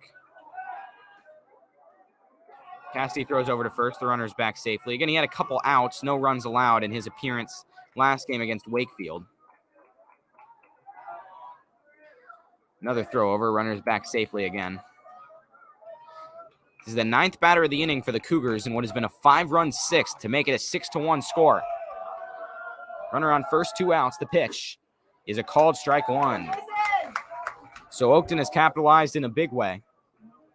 0-1 is the count. Cassidy throws to first. Runner gets back safely again. He had 2 walk-off hits, one of them being against Westfield, one of them being against Wakefield in the last 2 games. Here's the next pitch. That one's hit hard over Cale Yates' head into left. Norman's going to cut it off as it goes to the foul field fence. That one's thrown in over to third. It's going to be a 2-bagger over to second for Souders as a pinch hitter. Jason Cassidy allows a leadoff hit, and the barrage continues for Oakton as Zach Hansen will now step up.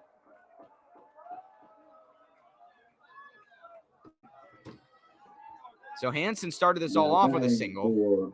The third baseman, number 12, Zach Hansen.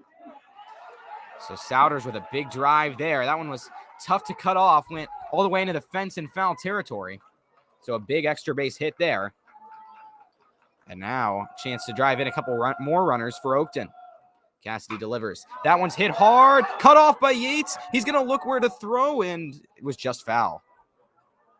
Yates in at third for Jason Cassidy, who of course came in to pitch.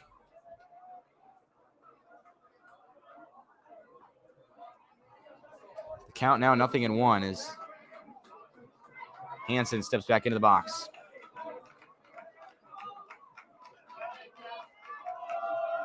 Jason Cassidy sets. The wind in the pitch. Hit hard, just foul again.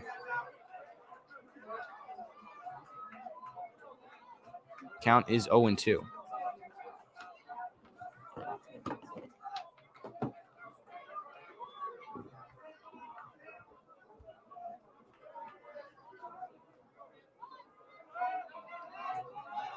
Now stepping back in is Hansen. Runners on second and third. Here's the set. 0-2. The pitch is a called strike 3. So Jason Cassidy allows a double, but gets out of it without any further damage. But a 5-run sixth for the Oakton Cougars, and they got a lot of cheers as they're coming off the field. The Warhawks will need to do a rally even bigger than the last couple they did in the bottom of the 6th and the bottom of the 7th after this.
Back for the bottom of the 6th after a 5-run top of the inning for Oakton.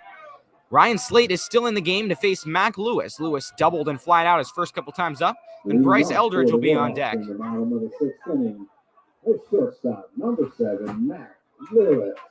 So Lewis steps back up into the box. Lots of space in the middle of the infield. The Warhawks will need a big rally. Noise coming from the crowd. Here's the set. The wind and the pitch. Called strike 1 on the inside edge. 0-1 as the Warhawks are fighting to keep their season alive. Down 5 in the second to last regulation frame. Here's the 0-1. Hit hard to right, just foul into the parking lot. Good contact, though, for Mac Lewis. The count is 0-2. Lewis steps back into the box.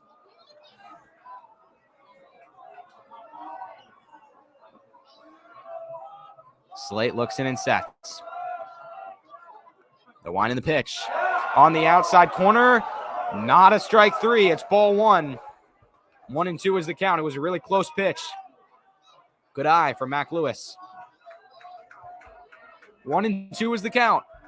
Slate sets. He winds and delivers. That one's poked to center. Trying to chase it in. Is Bradsaw. Could it drop? It does not. He makes a nice running catch. Little blooper. Does not fall.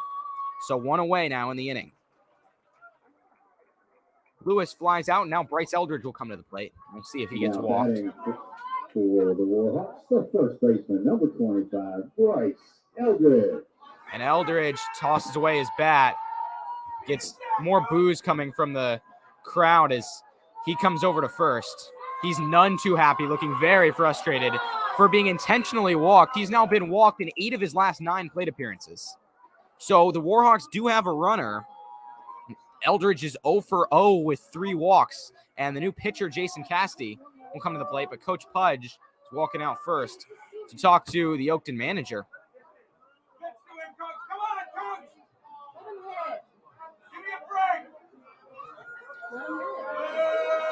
Fans are not happy. Coach Pudge is not happy. Now a meeting at the mound here. He exchanges some words. And now both coaches will head back to their dugouts.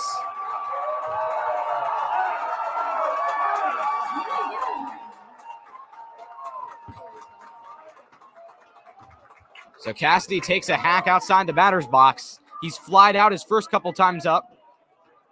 1 down in the inning. Bryce Eldridge is on first.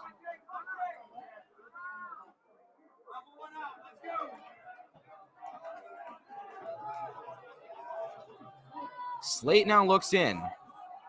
And the set. Wind in the pitch. Swing and a miss on a curveball for strike one. The pitcher, number 6, Jason Cassidy. So Cassidy steps back up, and certainly the peak of frustrations and what can be a frustrating year for someone as good as Bryce Eldridge with how much he gets sent over to first on the free pass, not getting a chance to hit. The count is now 1-1. It's understandable, though, for Oakton not wanting to face hitter of his caliber. If you face him, you almost certainly get worse than the result of just giving him the free base. That pitch is outside. And it's a rare breed of hitter that is so dangerous that you want to intentionally walk him every time. But Bryce Eldridge is that. 2-1 is the count as Cassidy tries to work through it with 1 out. Here's the pitch. Right down the middle for strike 2. 2 balls and 2 strikes. 1 away in the inning. 6-1 is the score in the bottom of the 6th. Eldridge takes the lead off first. Here's the set. Slate to the belt. Wind in the pitch. Hit hard to left, foul into the seats, or into the stands. Cassidy staying alive. 2 balls, 2 strikes, 1 out. Slate on the mound, Eldridge on first.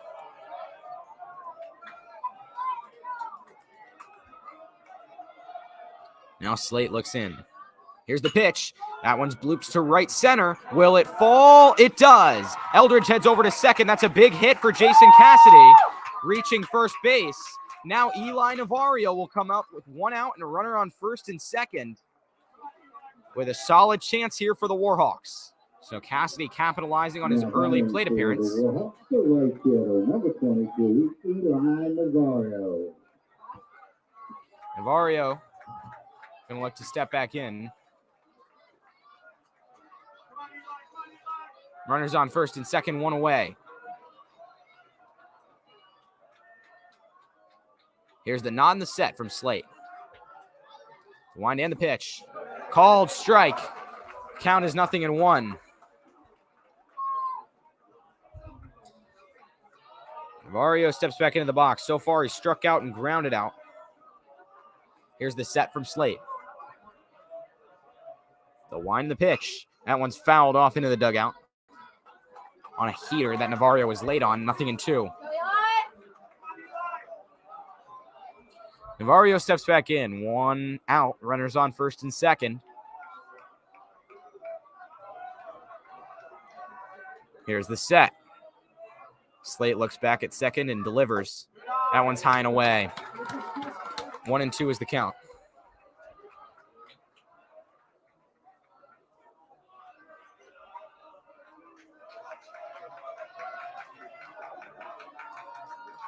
Now Navarro sets, lining up close to the plate. Wind in the pitch. That one swung on and foul tipped into the backstop. Navarro barely staying alive on a heater high in the zone. The count is 1-2.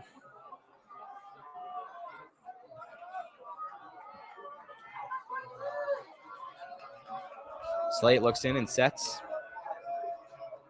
1 out. Here's the pitch. That one swung on and popped to center. Relatively shallow. It's going to be chased down by Bradshaw, and he makes the catch. Eldridge will not tag up and go to third. So Navarro flies out, 2 out in the inning, and it's up to Cale Yates, who came in for Cooper Charnico as pitcher. Now batting for the Or as third baseman, excuse me. Cassidy came in as pitcher, and Yates replaced him at third. Yates has not hit in a long time. Did not hit last game despite pitching. He steps up to the plate. Now here's the set from Slate. The wind in the pitch is high, ball 1.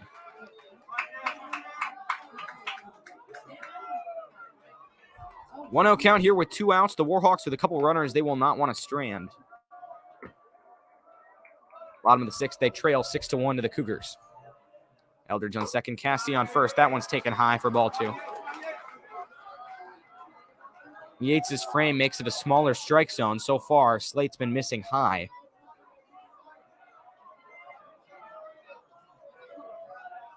Slate comes set. Here's the pitch. High for ball 3. Count is 3-0, and now the catcher, Levy, will come out to meet with Slate, who's in danger of loading the bases here, with Nico Papathanassiou presumably on deck.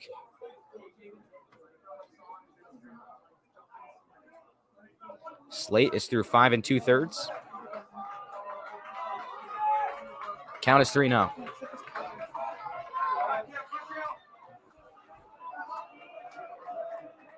Here's the set. A high kick in the pitch. Right down the middle for strike 1. 3-1 count on Yates. Taps the plate and gets into his stance. The low crouch. Slate looks back at second. Now winds and fires. Check swing, called strike 2. Full count, 2 outs. Slate will try to get out of this one. Big at bat here. And the set. 3-2 count. The wind and the pitch. That one swung on and hit to short. Goes through the legs of the shortstop. Runner Eldridge is going to score. Cassidy rounds third. He's going to try to score. The throw's coming in. It's offline. And Jason Cassidy flies home.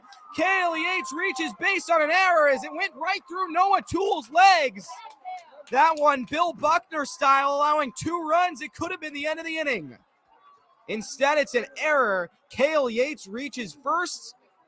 It's the Cougars 6 and the Warhawks 3, and they're still alive in the inning with 2 outs.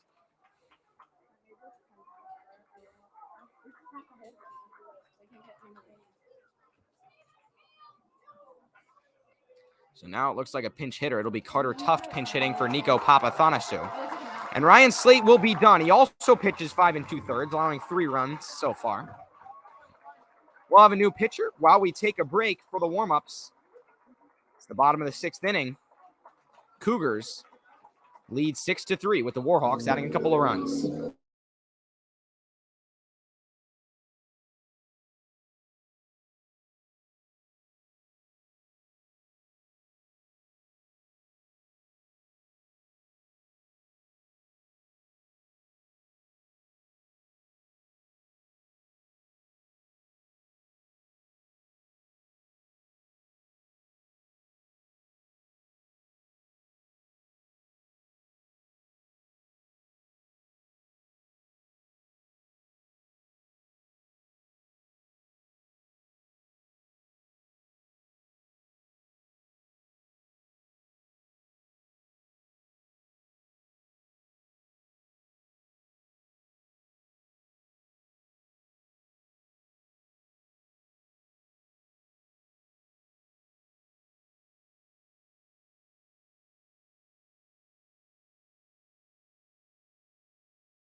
We're back. Number 2 5, outs, and Noah Noah Toole. Toole, who just had the error at short, has now come into pitch. For the Warhawks, At short for Oakton is Asa Hinkle.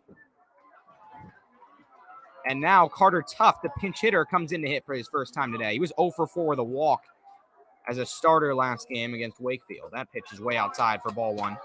The runner Yates is on first after reaching from the error from Noah Toole that scored 2 runs. So the Warhawks able to do some damage at the plate there. They'll try to continue their 2-out rally as that pitch is swung on and hit into the gap for a base hit. Carter Tuff with another big pinch hit. He had one 2 games ago against Westfield, and he gets on base. There are now runners on first and second with 2 outs. And Hector Orozco will come up. Actually, it will be Cole DeSimone pinch hitting for Hector Orozco, another pinch hitter.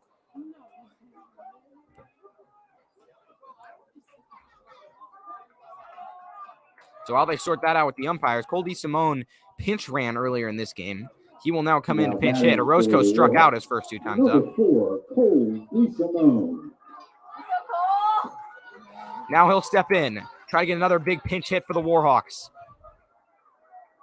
against Noah Toole. 6-3 game, bottom of the 6th. Toole comes set. Here's the pitch. Check swing, ball is high. Toole's throwing hard, misses the zone there for ball 1. 1-0 count here. Yates takes a lead off second. Tuff stands off of first. Winding the pitch. High ball 2. Good eye so far from the pinch hitter, Cole DeSimone, in the left-handed batter's box.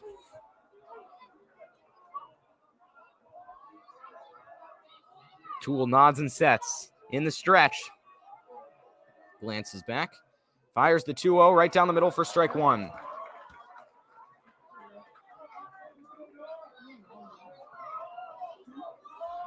The pitcher warming up in the bullpen for Oakton, Alex Crutter, who closed out Oakton's last matchup versus Madison, is warming up as that pitch is called for strike 2. 2 balls, 2 strikes, 2 outs. Cole DeSimone in the batter's box. Here's the set. Runners on first and second. And the pitch is high. Count is full. Wild pitch. Yates is flying for third. He gets down and he stays safe. Nice job keeping his foot on the bag after that. Count is now 3-2 with 2 outs. Good hustle there from Yates. Count is full. 3 balls, 2 strikes, 2 outs. Huge opportunity for the Warhawks in the bottom of the 6th. Tuff takes his lead off first. Yates off of third. And Toole steps off. Cole DeSimone steps out of the batter's box.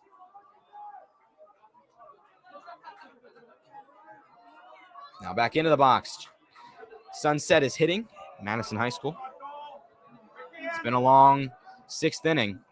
Here's the wind and the pitch. That one sliced into the gap. Bradshaw's chasing it back, and he drops the ball! He drops the ball! 1 run scores! Tuff is flying home. 2-run score! Cole DeSimone reaches second. A couple of defensive miscues for Oakton, and the game-tying run is in scoring position. Bradshaw dropped the ball in left center, or right center, I should say. He tried to chase it down, has made a number of great plays from his center field spot, but that ends up driving in 2. It's the Cougars 6 and the Warhawks 5. A 2-out rally for Madison. All 4 of the runs have come with 2 out. And we got another pinch hitter. It's going to be Michael Allen pinch hitting for Kyle Terrell. So Coach Pudge pulling out all the pinch hitters. Terrell not hitting. It will be Michael Allen. Number 9, Michael Allen. So Terrell flied out his first couple times. 3rd straight pinch hitter for the Warhawks. Allen, who played second base last game but was not in the lineup, is up. That pitch is high for ball 1. There is a runner in scoring position too. 1-0 count, 2 outs. Here's the set from Toole. He winds and delivers. That one's high, ball 2. Good eye there. Getting ahead in the count is Michael Allen. Top of the order coming up for the Warhawks, too. It's been a 4-run bottom of the 6th. And the season was on the brink just moments ago. It still is, but it's a lot more live now than it was about 10 minutes earlier. That pitch is low. 3-0 counts. And would you hear this crowd? They have woken up in the bottom of the inning. Count is 3-0 with 2 outs. Toole looks in, nods and sets. Here's the pitch. Called strike on the inside corner. So Bradshaw dropping the fly ball drove in 2 runs. Toole allowing the ground ball through his legs drove in the first 2.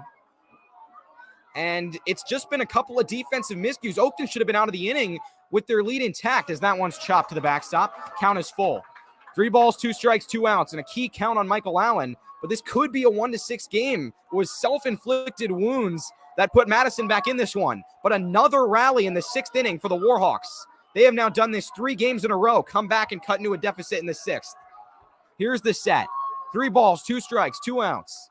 And the pitch, swing and a miss on a heater up in the zone, and that retires him. So the Warhawks get 4. They still have a little bit of work to do, but the top of the order will be coming up in the 7th. We go to the top of the 7th, though, and first, Madison has to limit Oakton to without any further damage. We'll be back for the 7th inning after this.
Top of the 7th, Jason Cassidy remains on the mound to face Noah Toole. Toole, his first 3 times up, struck out, grounded out, singled. Jason Cassidy allowed a double last inning, but then got out of it without any further damage. Oakton scored 5 runs in the top of the 6th. Madison added 4 in the bottom of the inning. They now trail 6-5. Here's the 1 and the pitch. That one's low. For a ball 1. 1-0 count, nobody out. Outfield deep. Cassidy winds and delivers. That one's hit hard. Caught on a line drive. Cale Yates leaps for it for out number 1. That was a well-hit ball, just not quite high enough. A defensive gem to get out Noah Toole. And now Robbie Levy, who has a double and a single today, will step up.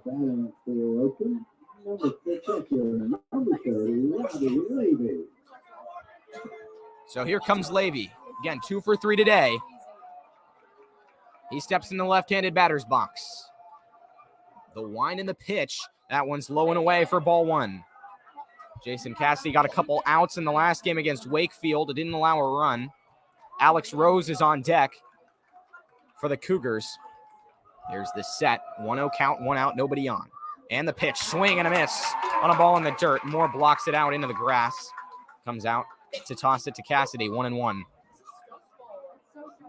Just shy of 8:30, the sun has almost set. Clear skies, though, here at Madison. Top of the 7th, Navario playing back very deep in right. Here's the set from Cassidy. And the pitch. That one's hit into the hole. Allen dives, or Terrell dives. It's going to be a base hit. Rounding first with another one. He's got a 3-hit day. Is Robbie Levy. He's been red hot. Now Alex Rose, who had a single his last time up, will come to the plate with a runner on first and 1 out. That was into the right spot there. Terrell couldn't quite reach it. 1 out, runner on first. Rose will step up. Rose taps the plate. Throw comes to first. Runner's back. And again, Rose 1 for 3 today. Couple ground outs, a single. Here's the wind of the pitch. Breaking ball in there for a strike. Nice pitch from Cassidy. 0-1. Yates at third. Lewis at short. Terrell at second. Eldridge at first. Throw comes over. The runner was already on the bag. Count is 0-1. Cougars lead 5-6 on the Warhawks in the top of the 7th. Here's the wind of the pitch. That one misses low. 1-1. Bradshaw is on deck. That's Jacob Bradshaw, who made the error in center last inning. Coming set now is Cassidy. He fires. That one's fouled in the parking lot. 1 ball and 2 strikes. 1 out in the inning. Runner on first. Cassidy comes back to the mound.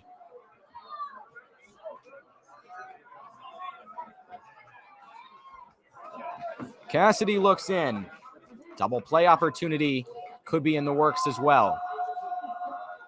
The wind of the pitch. That works too. Throw comes to second. Tag is down. That was a nice tag from Lewis, but the runner is called safe. So Levy steals second, but that is a big strikeout. 2 outs in the inning, but the runner now stands in scoring position. And it's up to Jacob Bradshaw for the Cougars. Now batting for the center fielder, number 2, Jacob Bradshaw. So Bradshaw steps up for his 4th time today. He had a fly out, a walk, and a single today in his cleanup spot. Runner on second is Levy. He takes his lead. Cassidy looks in with 2 outs. The pitch is a breaking ball for strike 1. 0-1 on the batter, Bradshaw. Cassidy's had good command this inning so far. Here's the set. He looks back, winds and throws. That one's chopped weakly over to short. Yates fields it, fires to first. Can he get it in time? Eldridge picks it out of the dirt. He's out! Runner is out! That is a huge play there by Cale Yates and Bryce Eldridge to end the inning. So it's 4 up, 3 down for Jason Cassidy. Nobody scores for Oakton, and we'll go to the bottom of the 7th. The Warhawks trail by 1, trying to make another comeback to make the state playoffs and keep their season alive just a little bit longer. Alex Crutter, the closer, out there to make a save. He'll try to after this.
Warming up for Oakton is the closer, Alex Crutter. He got a save back against Madison on May 2nd when the Warhawks lost 2-0. It's now 6-5 in the bottom of the 7th. He'll face the top of the Warhawk order. Lefty, lefty, lefty to start it off against the left-handed pitcher. Might seem like a bad matchup on face, but Coach Pudge has had these guys face a lot of left-handers. He's very confident that he's seen the best from every team. We talked about this a couple games ago, that he's seen the best. These guys have seen the best lefty on every team, it feels like, and that they've gotten a lot of experience against these southpaws. Moore will step in. He's 1 for 3 today with a flyout, single, and a strikeout. How we got here, Madison allowed 5 runs in the top of the 6th, scored 4 in the bottom of the 6th. They trail by 1. That pitch is high and in, almost hit Connor Moore in the head. Count is 1-0. After this, it'll be Lewis and then Bryce Eldridge right at the top. Cougars 6, Warhawks 5. Crutter looks in and sets. Season on the line here.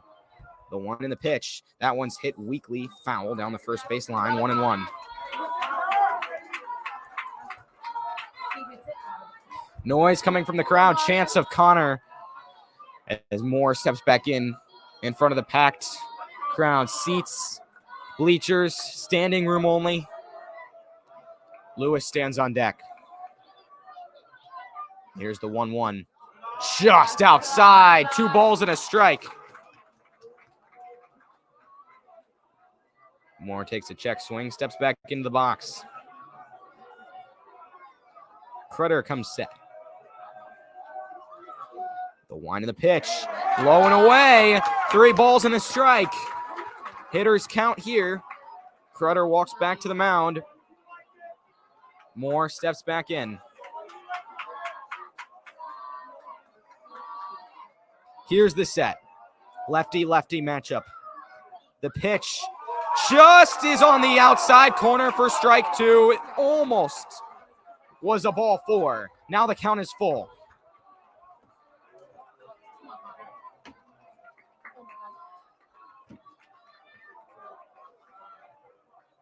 Crutter sets, full count.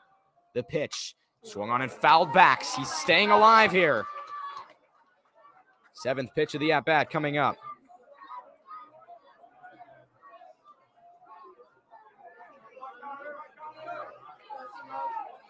Moore steps back into the box. 3 balls, 2 strikes, nobody out. Bottom of the 7th in this VHSL 6D region semifinal. Cougars lead 6-5. And the pitch is swung on and fouled back. Same spot again. 8th pitch of the at-bat now coming up.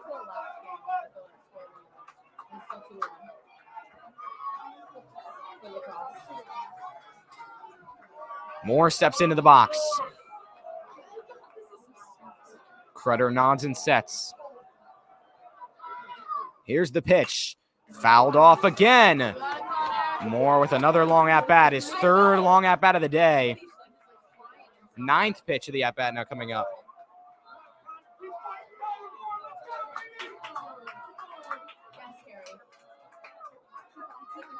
Here's the set again. Another 3-2. Just misses ball 4. What a take from Connor Moore. A leadoff walk. That one didn't miss by much, but it was barely out of the zone. He reaches base for Mac Lewis. The game-tying run is on first. The go-ahead walk-off run stands at home. Lewis, the left-hander, will step in. Nobody out. Runner stands on first. Here's the throw over. Moore is back safely. Lewis has had a hot bat as of late. 2 for 4 last game with a couple walks. He has a double, a couple flyouts today. We'll try to get a base hit here. Crutter sets. The wind in the pitch. Lewis tries to lay down a bunt. It pops back to the backstop. Count is 0-1. Bryce Eldridge is on deck. Probably expecting to be walked here. But then again, and we'll get to that a little bit later, but after Eldridge is Jason Cassidy, who is coming off back-to-back walk-off hits. The set from Crutter. He looks at first and fires. That one's hit into the gap, in left, base hit. Rounding second is Moore. He's going to dig for third. Throw comes in, not in time. Lewis hits second, and the Warhawks have 2 runners in scoring position with nobody out. The walk-off run stands at second. Eldridge is giving a pep talk to Jason Cassidy, already expecting to go to first. He now waves out at the pitcher, taps his helmet, but a double for Mac Lewis. His 2nd extra base hit of the day is huge. Eldridge steps up. What's the decision here? He's going to go to first. Eldridge is fired up this time. The fans are not. The loudest boos yet. But Jason Cassidy is coming to the plate. And Cassidy had a walk-off sac fly against Westfield, a walk-off single against Wakefield, and now there's a meeting at the mound. The bases are loaded with nobody out. Eldridge is 0 for 0 with 4 walks. And Jason Cassidy is coming to the plate.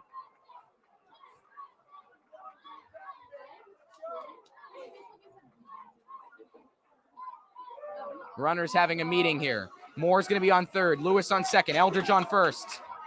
And Coach Pudge, I'm sure none too happy with the intentional walk, but very happy with who's up now. Alex Crutter stays in the game. The Warhawks were down 5 in the bottom of the 6th. Now they're down 1 with the bases loaded and nobody out. Henry Navarro will pinch run for Bryce Eldridge at first.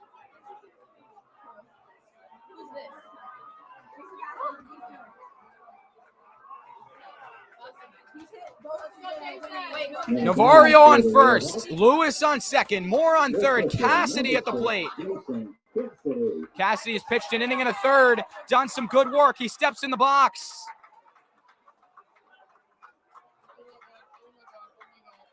Crutter looks in, nods and sets. The pitch is high and away for a ball one. The bases are loaded here. Cassidy taps the plate and sets. Crutter stops.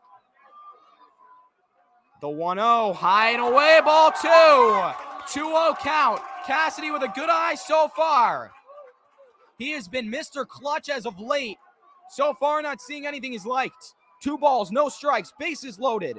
Warhawks trail 6-5. Here's the pitch. Right down the middle for strike one.